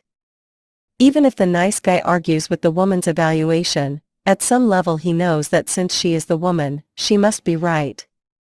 One nice guy asked me, if a man is talking in the forest and no woman is there to hear him, is he still wrong? Seeking women's approval creates rage toward women. Though most nice guys claim to love women, the truth is, most of these men have tremendous rage toward women. This is because we tend to eventually despise whatever we make into our God. When our God fails to respond in the ways we expect, we humans tend to respond in one of two. we intensify our acts of worship or lash out in righteous anger. When nice guys put a woman or women on a pedestal and attempt to win their approval, sooner or later, this adoration will turn to rage when these objects of worship fail to live up to the nice guy's expectations. This is why it is not unusual to hear a nice guy proclaim his undying love to a woman in one breath and then ragefully call her a F.C. only moments later. Breaking free activity number 5. If you did not care what people thought of you, how would you live your life differently? If you were not concerned with getting the approval of women, how would your relationships with the opposite sex be different?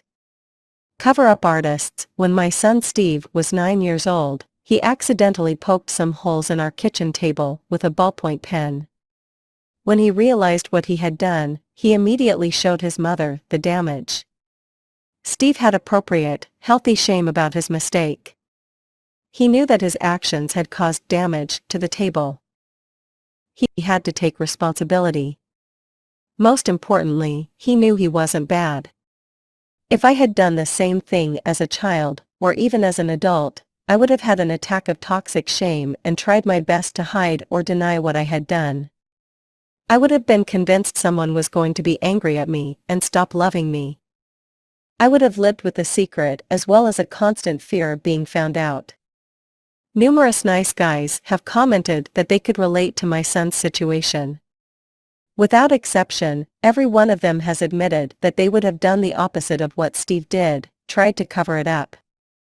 As stated above, everything a nice guy does is calculated to try to win approval or avoid disapproval. Since nice guys do not believe they are okay just as they are, they see any mistake or perceived flaw as proof that they are bad and unlovable.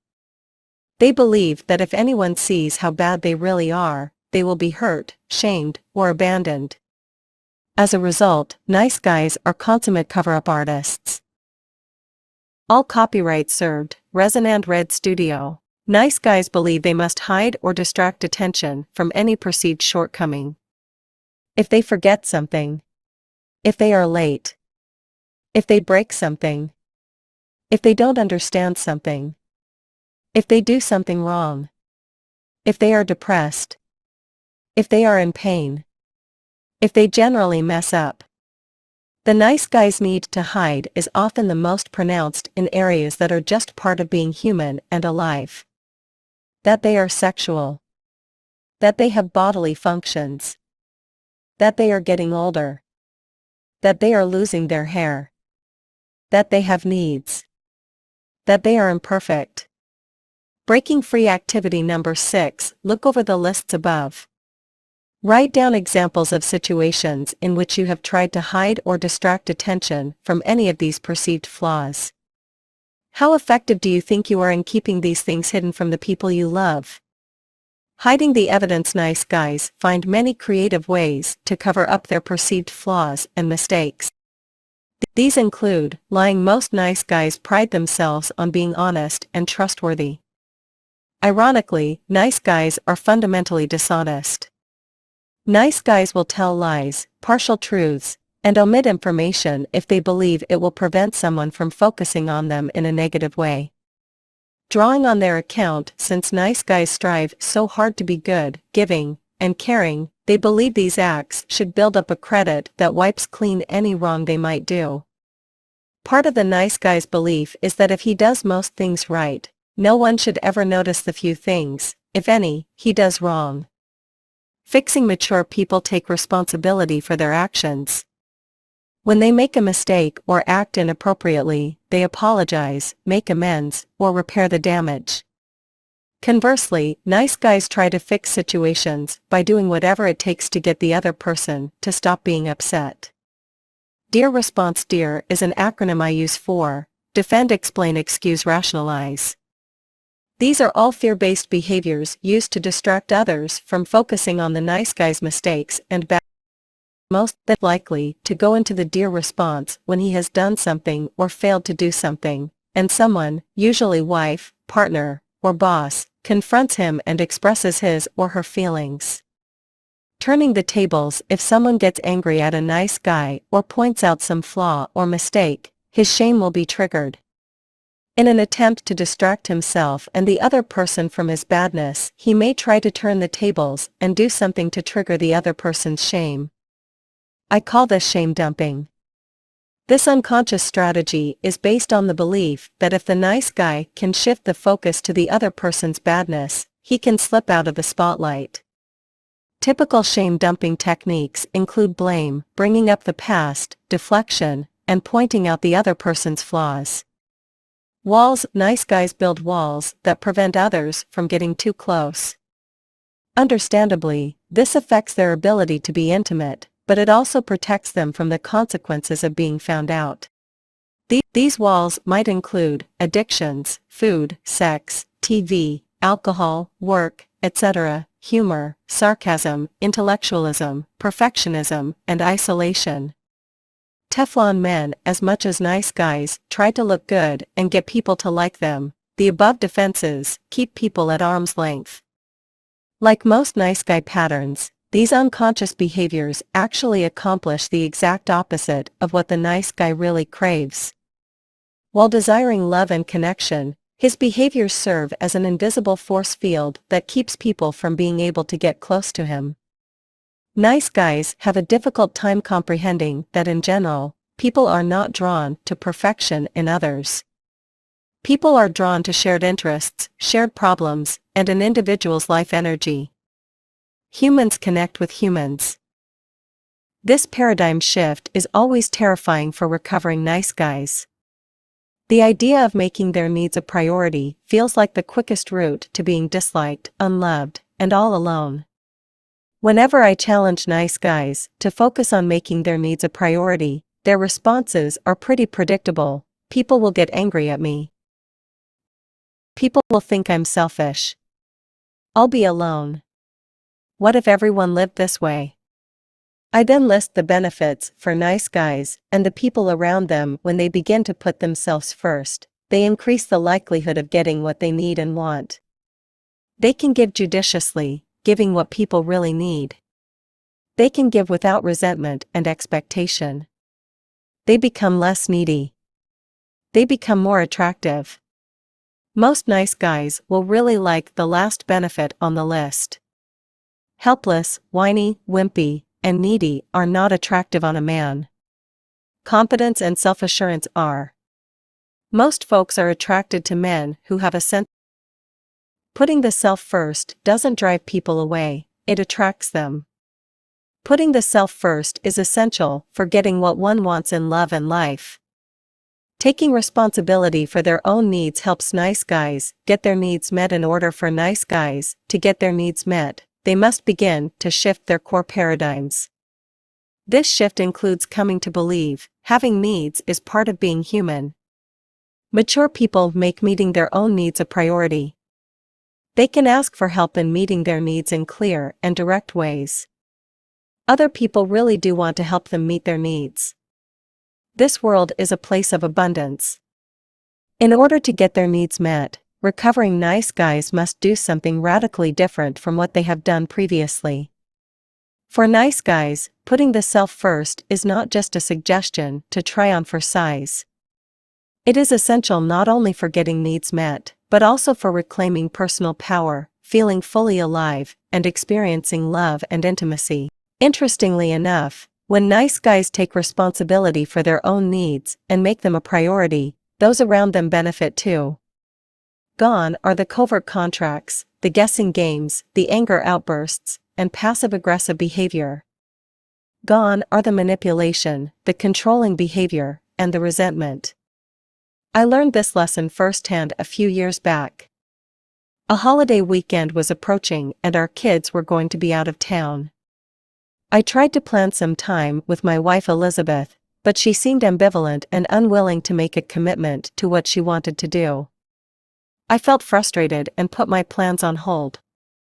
Finally, upon the urging of a friend, I decided to try putting myself first over the weekend. I made plans and invited my wife to join me if she felt inclined. I did several things I wanted, including spending some time with friends. As it turned out, Elizabeth decided to join me on a number of occasions.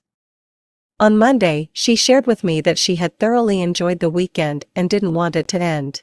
A challenge in a session of one of my No More Mr. Nice Guy men's groups, I challenged each of the group members to experiment with putting themselves first for at least a week.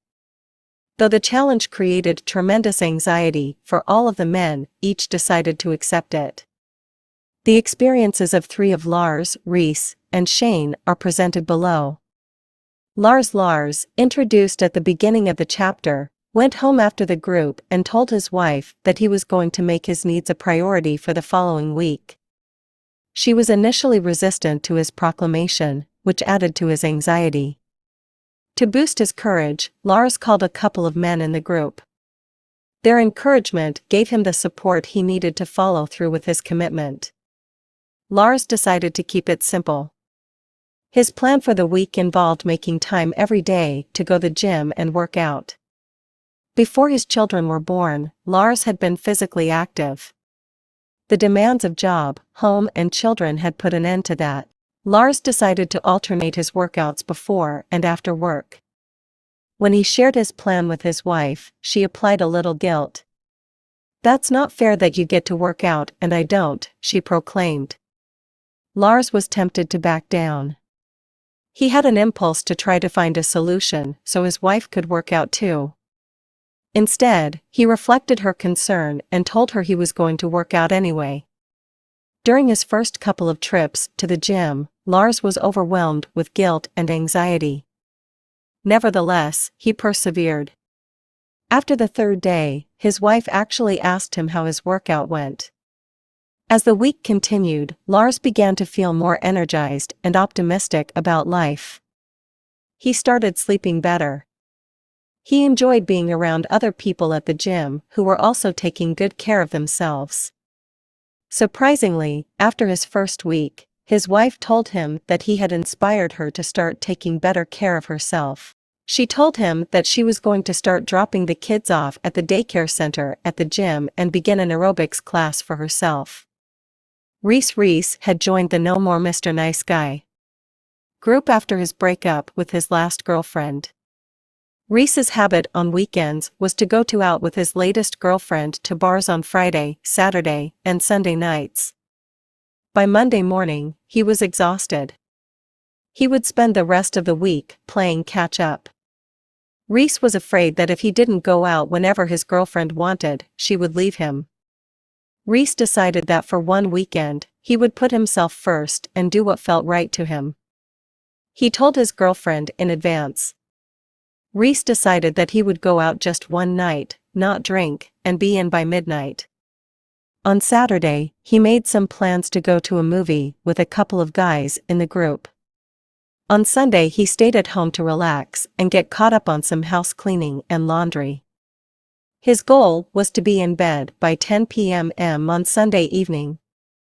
When Monday came, Reese felt rested and clear-headed at work. His boyfriend hadn't dropped him, and the rest of the week felt productive and enjoyable. Shane, also introduced earlier in the chapter, liked to do things for his girlfriend. Shane regularly gave her gifts, planned surprises, and did whatever he could to help her out. Shane's plan for putting himself first involved paying attention to when he had an impulse to do something for his girlfriend. Whenever he felt this impulse, he would instead do something for himself. When he thought about washing her car, he washed his own instead. When he felt the urge to buy her a gift, he bought himself something instead. When he thought about calling her just to see if she was okay, he called a group member instead. All of this created tremendous anxiety for Shane. Much to his surprise, at the end of the week Raquel reported she felt a lot less smothered by Shane and actually looked forward to spending time with him. She even called late one evening after the kids were in bed and invited him over to make love. A couple of weeks later, Shane and Raquel talked about the change in a couples counseling session. They decided to continue the process. For a period of 6 months, they agreed that Shane would not give any gifts or plan any surprises for Raquel. During the following 6 months he refrained from giving her birthday, Christmas, and Valentine's cards or gifts. During this time, he focused on taking better care of himself and getting his needs met. In time, Shane came to see that not only did Raquel not stop loving him, she actually became more giving to Shane. 1 year later, they both reported that Shane could give a gift without using it as a way to get approval or affirmation. During this time, Shane had also learned that making his needs a priority made him less dependent, needy, and fearful. Both Shane and Raquel reported enjoying all the changes they had experienced since Shane made the decision to start putting himself first. Making the decision. Nice guys have believed a myth that promises them that if they give up themselves and put others first, they will be loved and get their needs met. There is only one way to change this illogical, non-productive nice guy paradigm: putting themselves first. Making the decision to put the self first is the hardest part. Actually doing it is relatively easy. When the nice guy puts himself first, there is only one voice to consider: his own. Decisions are now made by one individual, rather than by a committee. He no longer has to mind read, predict, or try to please multiple voices with conflicting agendas. When putting himself first, all the information he needs to make a decision is within him. Is this what I want? Yes. And then that's what I'll do. Breaking free activity number 16. Make a decision to put yourself first for a weekend or even a whole week. Tell the people around you what you are doing. Ask a friend to support you and encourage you in this process. Pay attention to your initial anxiety. Pay attention to your tendency to revert to old patterns. At the end of the time period, ask people around you what it was like for them when you put yourself first. Remember, you don't have to do it perfectly. Just do it. Breaking free from the nice guy syndrome involves taking responsibility for one's own needs. Others may cooperate with a nice guy, but they are not in charge of meeting his needs. By making their needs a priority and putting themselves first, recovering nice guys can come to see the world as a place of abundance. They can truly come to believe that their needs are important and there are people out there who are happy and willing to help them meet them. Chapter 5: Reclaim Your Personal Power. One Saturday morning a few years back, my wife Elizabeth and I engaged in a heated discussion over something I had done. Like many of our arguments, Elizabeth felt helpless to get me to see my denial. At the same time, I felt unjustly persecuted. Finally, when the argument reached an emotional crescendo, Elizabeth shouted in frustration, "You're nothing but a wimp." Elizabeth left the room and I retreated to the bathroom to dry my eyes. After a few minutes of reflection, Elizabeth knocked on the bathroom door. I assumed she was coming back to take another stab at her wounded prey. Instead, she apologized. "I'm sorry for calling you a wimp. That wasn't fair." "Actually," I responded, wiping a tear away, "it was the most accurate thing you said all morning. Nice guys are wimps." This may not sound like a nice thing to say, but it's true. Nice guys tend to be wimpy victims because their life paradigm and childhood survival mechanisms require them to sacrifice their personal power. As stated in previous chapters, a common denominator for nice guys is that they did not get their needs met in a timely, healthy fashion in childhood. These little boys were helpless to prevent people from abandoning them, neglecting them, abusing them, using them, or smothering them. They were victims to the people who failed to love them, pay attention to them, meet their needs, and protect them. As a result of these childhood experiences, feeling like a victim feels familiar for most nice guys. These men tend to see others as causing the problems they are experiencing in life. As a consequence, they often feel frustrated, helpless, resentful, and rageful. You can see it in their body language. You can hear it in their voices. "It's not fair. How come she gets to make the rules? I always give more than I get. If she would just..." A paradigm of powerlessness in an attempt to cope with their childhood abandonment experiences. All nice guys develop the same paradigm: if I am good, then I will be loved, get my needs met, and have a problem-free life. Unfortunately, this paradigm not only produces the opposite of what is desired, it guarantees nothing but feelings of perpetual powerlessness. Even though nice guys are obsessed with trying to create a smooth, problem-free life, two major factors prevent them from attaining this goal. The first is that they are attempting the impossible. Life is not smooth. Human existence is by nature chaotic. Life is filled with experiences that are unpredictable and beyond anyone's control. Therefore, trying to create a predictable life in which everything always goes as planned is an exercise in futility. In spite of the fact that we live in a chaotic, unpredictable world, nice guys are not only convinced that life can be smooth, they believe it should be. This belief is the direct result of their childhood abandonment experiences. The unpredictability of not having their needs met in a timely, judicious fashion was not only frightening, it was potentially life-threatening. In an attempt to cope with the uncertainty of their chaotic childhood, nice guys developed a belief system that if they could just do everything right, then everything would go right in their lives. Sometimes these men also developed belief systems that their childhood was ideal and problem-free, the opposite of reality, in order to cope with their abandonment experiences. These were all distorted beliefs, but these illusions helped these helpless little boys deal with the turmoil that was out of their control.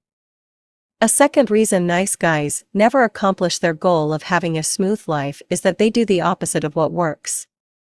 By approaching adult situations with survival mechanisms that were formed when they were naive and powerless, they are ensured of having very little success in creating anything that resembles stability in their lives. The dependence on these ineffective survival mechanisms keeps nice guys trapped in the memory of their fearful childhood experiences and perpetuates a vicious cycle. The more frightened they are, the more they use their childhood survival mechanisms. The more they use these ineffective mechanisms, the less successful they are at negotiating the complexities, challenges, and ambiguities of life. The less successful they are, the more fearful they become. You get the picture. Breaking free activity number 17. Look over the following list of ways nice guys try to create a smooth, problem-free life. Write down an example of how you used each coping mechanism in childhood. Then, next to each, give an example of how you use this strategy to try to control your world in adulthood. Note how each of these behaviors keeps you feeling like a powerless victim. Share this information with a safe person. Doing it right. Playing it safe. Anticipating and fixing. Trying not to rock the boat. Being charming and helpful. Never being a moment's problem. Using covert contracts.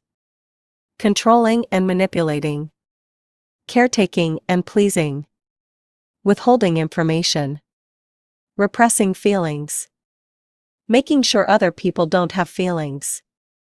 Avoiding problems and difficult situations. Overcoming the wimp factor. Reclaiming personal power. I define personal power as a state of mind in which a person is confident he can handle whatever may come.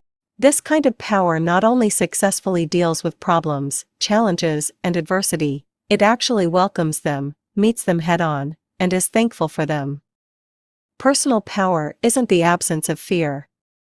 Even the most powerful people have fear.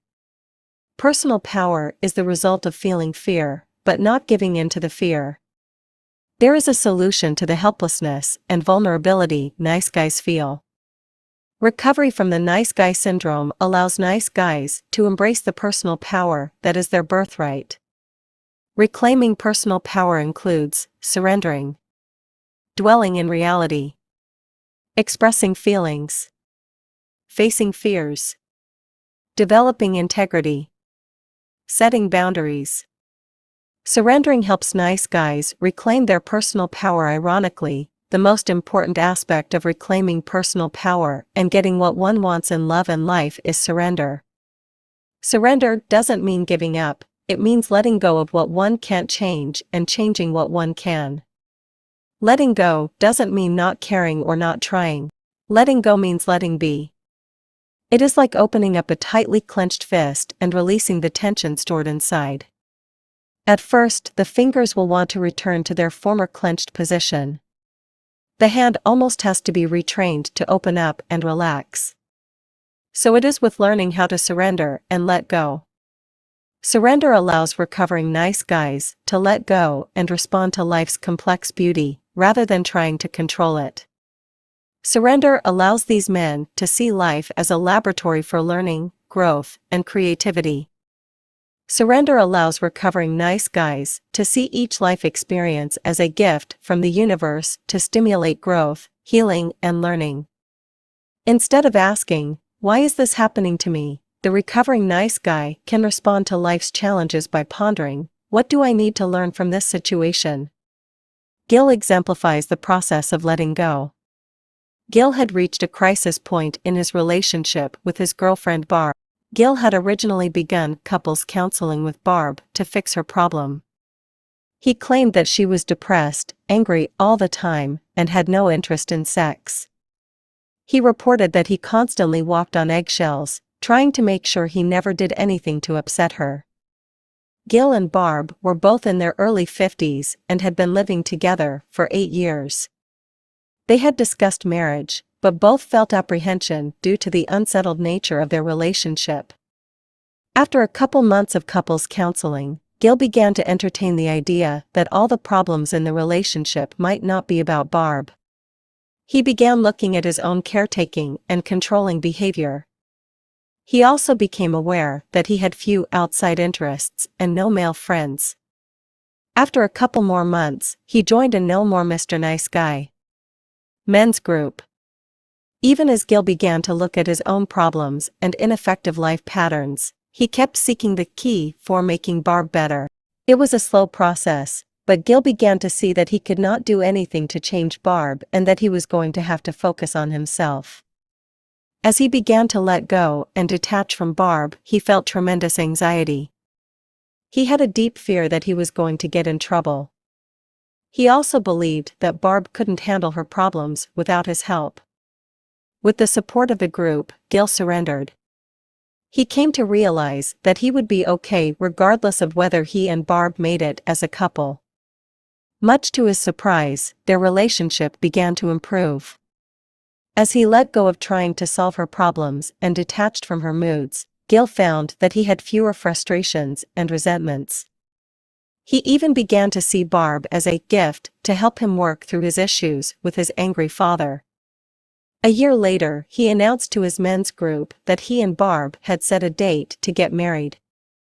He reported that they were getting along better than he would have ever imagined. He shared that the turning point seemed to be when he made the decision that he didn't care whether they made it together or not. That decision represented a conscious letting go of trying to control something that was clearly not in his control. Ironically, he shared that the process of letting go allowed him to receive what he really wanted. Breaking free activity number 18. Think about one gift from the universe which you initially resisted but can now be seen as a positive stimulus for growth or discovery. Are there any similar gifts in your life right now to which you need to surrender? Share this information with a safe person. Dwelling in reality helps nice guys reclaim their personal power. Nice guys try to control their world by creating belief systems about people and situations that are not based in reality. They then act as if these beliefs are accurate. This is why their behavior often seems illogical to outside observers. Les, an unassuming man in his late 30s, had a brief affair with a coworker. During his initial therapy session, I asked Les why he thought he had an affair. "I don't know," he replied, "I guess I just wanted some attention." I continued by asking him how he expressed his anger toward his wife. With a puzzled look, he responded, "I never get angry at Sarah."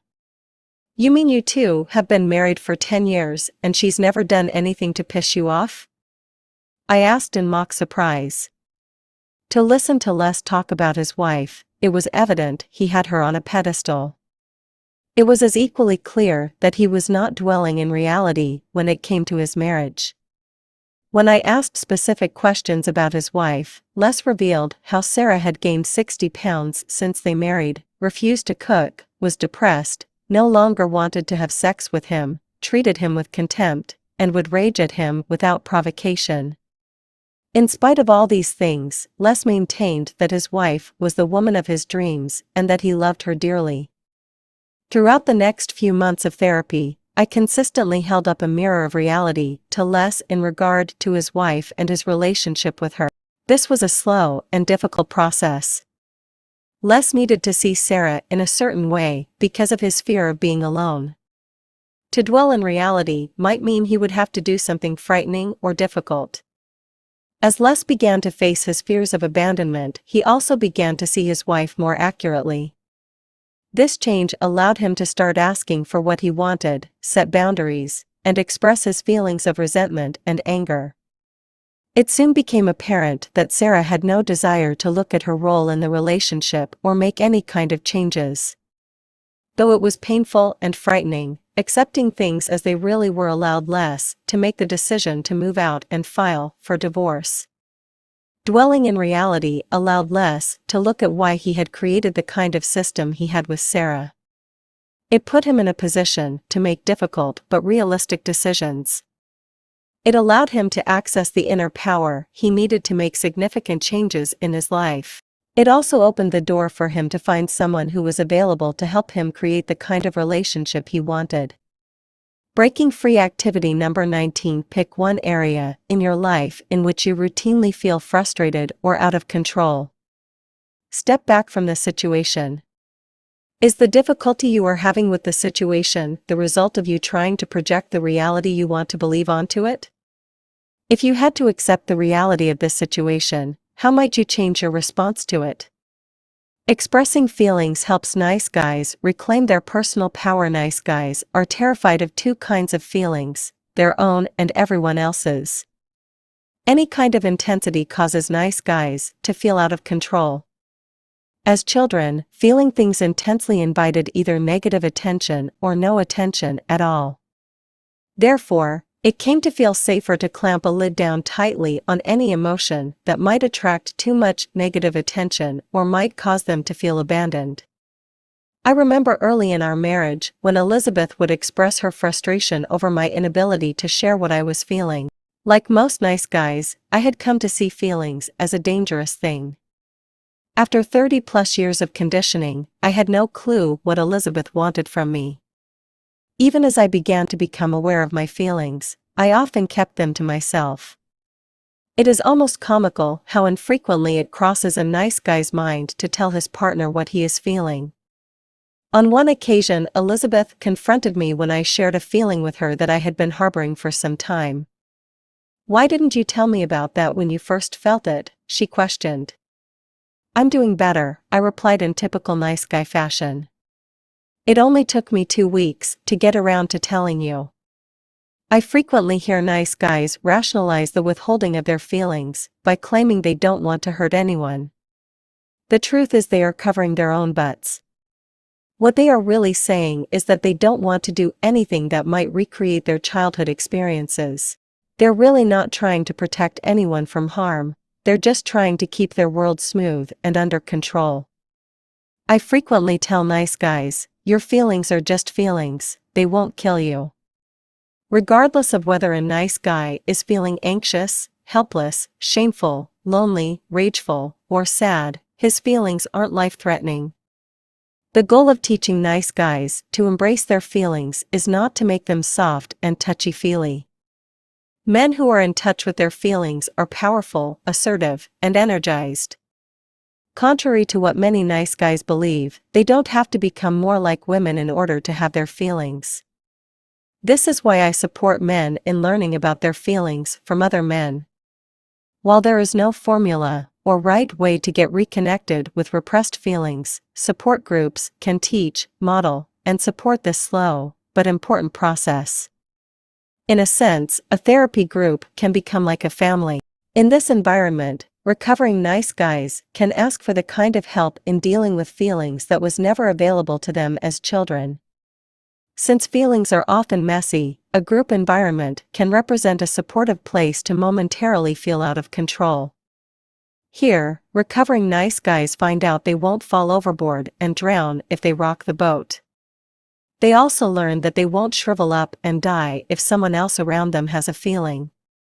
Feelings are an integral part of human existence. By learning the language of feelings, recovering nice guys can begin to let go of a lifetime of unnecessary baggage. As they do, they experience a newfound energy, optimism, intimacy, and zest for life.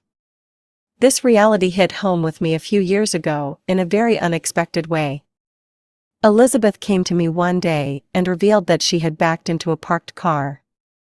She felt like a bad little child and waited for me to scold her. Even before I had a chance to respond, she began to put up a wall and withdraw as a way of protecting herself. I got angry, not about the car, but about the manner in which she was pushing me away. I expressed my feelings clearly and directly. Without shaming or attacking, I said, "Stop." With an intensity of emotion that surprised both of us, I let her know that I wasn't pushing her away and I wasn't going to accept her pushing me away. I told her that I did have feelings about the car, but I had even stronger feelings about how she was acting. I said, "Just let me have my feelings about the car, and then we'll work it out." Later, Elizabeth revealed to me, and several of her friends, how much safer she felt when I had my feelings. She was able to hear that I was upset about the car, but that I didn't think she was bad and I wasn't going to abandon her. The fact that I had such intensity about not letting her push me away actually made her feel secure and loved. As a result, she felt safe to stay connected to me and hear my feelings about the car. The whole incident brought us closer and has since provided a reference point for the healing power of expressing emotions in powerful and direct ways. Breaking free activity number 20, some guidelines about expressing feelings.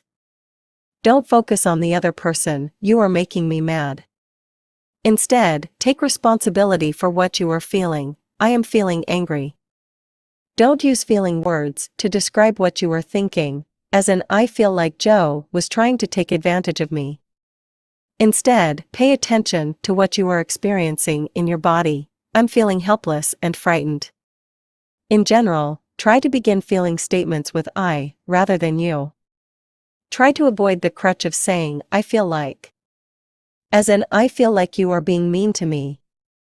Facing fears helps nice guys reclaim their personal power. Fear is a normal part of human experience. Everyone experiences fear, even those people who seem to be fearless. Healthy fear is a warning sign that danger may be approaching. This is different from the fear nice guys experience on a daily basis. For nice guys, fear is recorded at the cellular level. It is a memory of every seemingly life-threatening experience they ever had. It was born of a time of absolute dependency and helplessness. It originated in not having their needs met in a timely, judicious manner. It was fostered by fearful systems that discouraged risk and rewarded conservatism. It was heightened by the reality that life is messy and chaotic and any kind of change promises a journey into the unknown. I call this kind of fear, memory fear. Because of the memory fear created in childhood, nice guys still approach the world as if it is dangerous and overpowering. To cope with these realities, nice guys typically hunker down and play it safe. As a consequence of playing it safe, nice guys experience a lot of needless suffering. Suffering because they avoid new situations. Suffering because they stay with the familiar. Suffering because they procrastinate, avoid, and fail to finish what they start. Suffering because they make a bad situation worse by doing more of what has never worked in the past. Suffering because they expend so much energy trying to control the uncontrollable. Nolan is a good example of the paralyzing effect of memory fear. Nolan came to see me on the recommendation of a friend. He had been separated from his wife for a year, but was having a difficult time making a final decision about getting divorced. Nolan frequently told me he was confused. This confusion was mixed with a strong dose of guilt. Nolan constantly weighed all the issues. What if he left his wife and later realized that it was a mistake? What if he messed up his kids' lives? What if his children never wanted to talk to him again? What if his friends thought he was bad? What if God sent him to hell? As long as Nolan stayed confused about what he should do, he remained paralyzed. When I told Nolan that I didn't think he was confused, but that he was afraid, he was initially defensive. He didn't like seeing himself as being fearful. As we explored the memory fear from his childhood, he came to realize that any mistakes he made as a child seemed to have everlasting consequences. He believed the same would be true in his present situation. Behind Nolan's fear of making a decision was the childhood fear that he wouldn't be able to handle whatever happened. Together, we brainstormed all the possible consequences of divorcing his wife. Behind each potential consequence was the unconscious belief that he wouldn't be able to handle it. I sent Nolan home with his list of fears along with a more accurate statement about each. No matter what happened, he would handle it. The following week, Nolan proudly announced that he had contacted an attorney. Even though he felt tremendous fear and anxiety, he found courage in repeating his newfound mantra, "I can handle it." Facing present-day fears is the only way to overcome memory fear. Every time the nice guy confronts a fear, he unconsciously creates a belief that he can handle whatever it is he is afraid of. This challenges his memory fear. Challenging this memory fear makes the things outside of him seem less threatening. As these things seem less frightening, he feels more confident in confronting them. The more this confidence grows, the less threatening life seems. Breaking free activity number 21. List one fear that has been controlling your life. Once you decide to confront the fear, begin repeating to yourself, "I can handle it. No matter what happens, I will handle it." Keep repeating this mantra until you take action and stop feeling fear. Developing integrity helps nice guys reclaim their personal power. Most nice guys pride themselves on being honest and trustworthy. In reality, nice guys are fundamentally dishonest. They have the ability to tell a lie or withhold the truth and still believe the illusion that they are basically honest people. Since dishonesty is a fear-based behavior, telling lies and withholding the truth robs nice guys of their personal power. I define lying as anything less than the truth.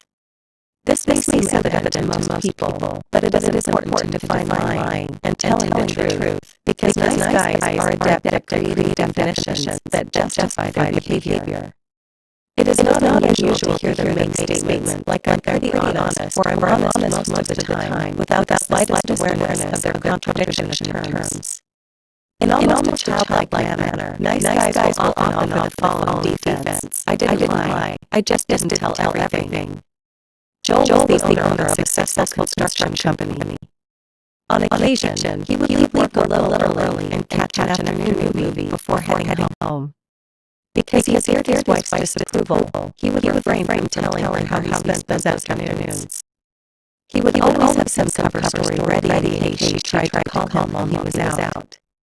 The irony of the situation is that there was absolutely no reason for Joel to lie to his wife. In spite of all the effort Joel put into hiding the truth of his whereabouts, it never crossed his mind that he was lying to himself and to his wife. The bottom line was that Joel's lying perpetuated a fear-based relationship with his wife and robbed him of his personal power. When nice guys are learning to tell the truth, I encourage them to pay attention to the things they least want others to know, what they least want to reveal. These are the things they are most likely to hold back, and the things they most need to tell. Sometimes they have to practice telling a certain truth several times until all of these pieces of information get told. Sometimes after telling the truth, nice guys will report that it was a mistake because someone reacted with anger. Telling the truth is not a magic formula for having a smooth life. But living a life of integrity is actually easier than living one built around deceit and distortion. Developing integrity is an essential part of our recovery from the nice guy syndrome. My definition of integrity is deciding what feels right and doing it. The alternative is using the committee approach. This method of decision-making and acting is based on trying to guess what everyone else would think is right. Following this committee approach is the quickest path to confusion, fear, powerlessness, and dishonesty. When applying the definition above, there are two ways to be out of integrity, but only one way to be in it. When a nice guy never even bothers to ask himself, what do I think is right, or uses the committee method, he will always be out of integrity. If he asks himself what he believes is right but doesn't do it, he is also out of integrity. Only by asking himself what he believes is right and then doing it does he become a man of integrity. Breaking free activity number 22. Choose one area in which you have been out of integrity. Identify your fear that keeps you from telling the truth or doing the right thing. Reveal this situation to a safe person. Then go and tell the truth or do what you have to do to make the situation right. Tell yourself you can handle it. Since telling the truth may create a crisis for you or others, have faith that everyone involved will survive this crisis. Setting boundaries helps nice guys reclaim their personal power. Boundaries are essential for survival. Learning to set boundaries allows nice guys to stop feeling like helpless victims and reclaim their personal power. Boundary setting is one of the most fundamental skills I teach to recovering nice guys. I demonstrate the concept of boundaries by laying a shoestring on the ground. I tell the nice guy that I am going to cross his boundary and push him backwards. I instruct him to stop me when he begins to feel uncomfortable. It is not unusual for a nice guy to stand well back from the line, allowing me to violate his face several steps before he even begins to respond. Once I start pushing, it's not uncommon for a nice guy to let me push him back several steps before he does anything to stop me. Sometimes a nice guy will let me push him all the way to the wall. I use this exercise as a graphic demonstration of the need for boundaries in all areas of life.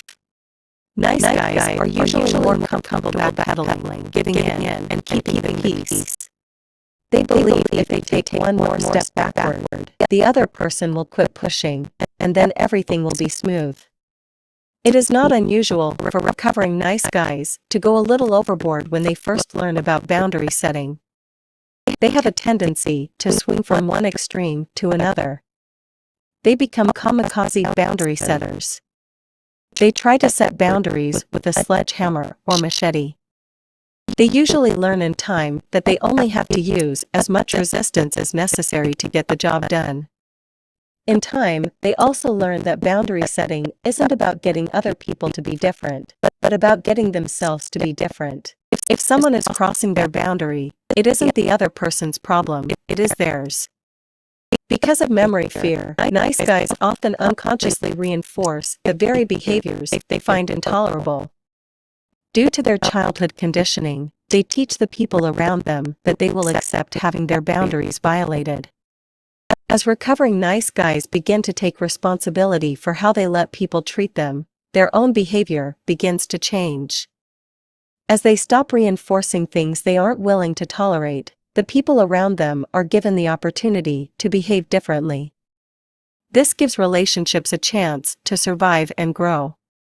Jake, an enlisted man in his mid-20s, is a good example of how tolerating intolerable behavior can kill a relationship, and how setting boundaries can give a relationship a chance to survive. Just prior to his marriage to his wife Jenny had an affair with an old boyfriend. Because Jake didn't want to lose her, he forgave her and promised to never bring up her infidelity. This established a pattern of Jenny pretty much doing whatever she wanted while Jake withheld his feelings and walked on eggshells. He would always measure his words in order to avoid saying anything wrong that might upset her. On one occasion, while they were out drinking with some friends, Jenny got drunk. Whenever she had too much to drink, she would become belligerent and promiscuous.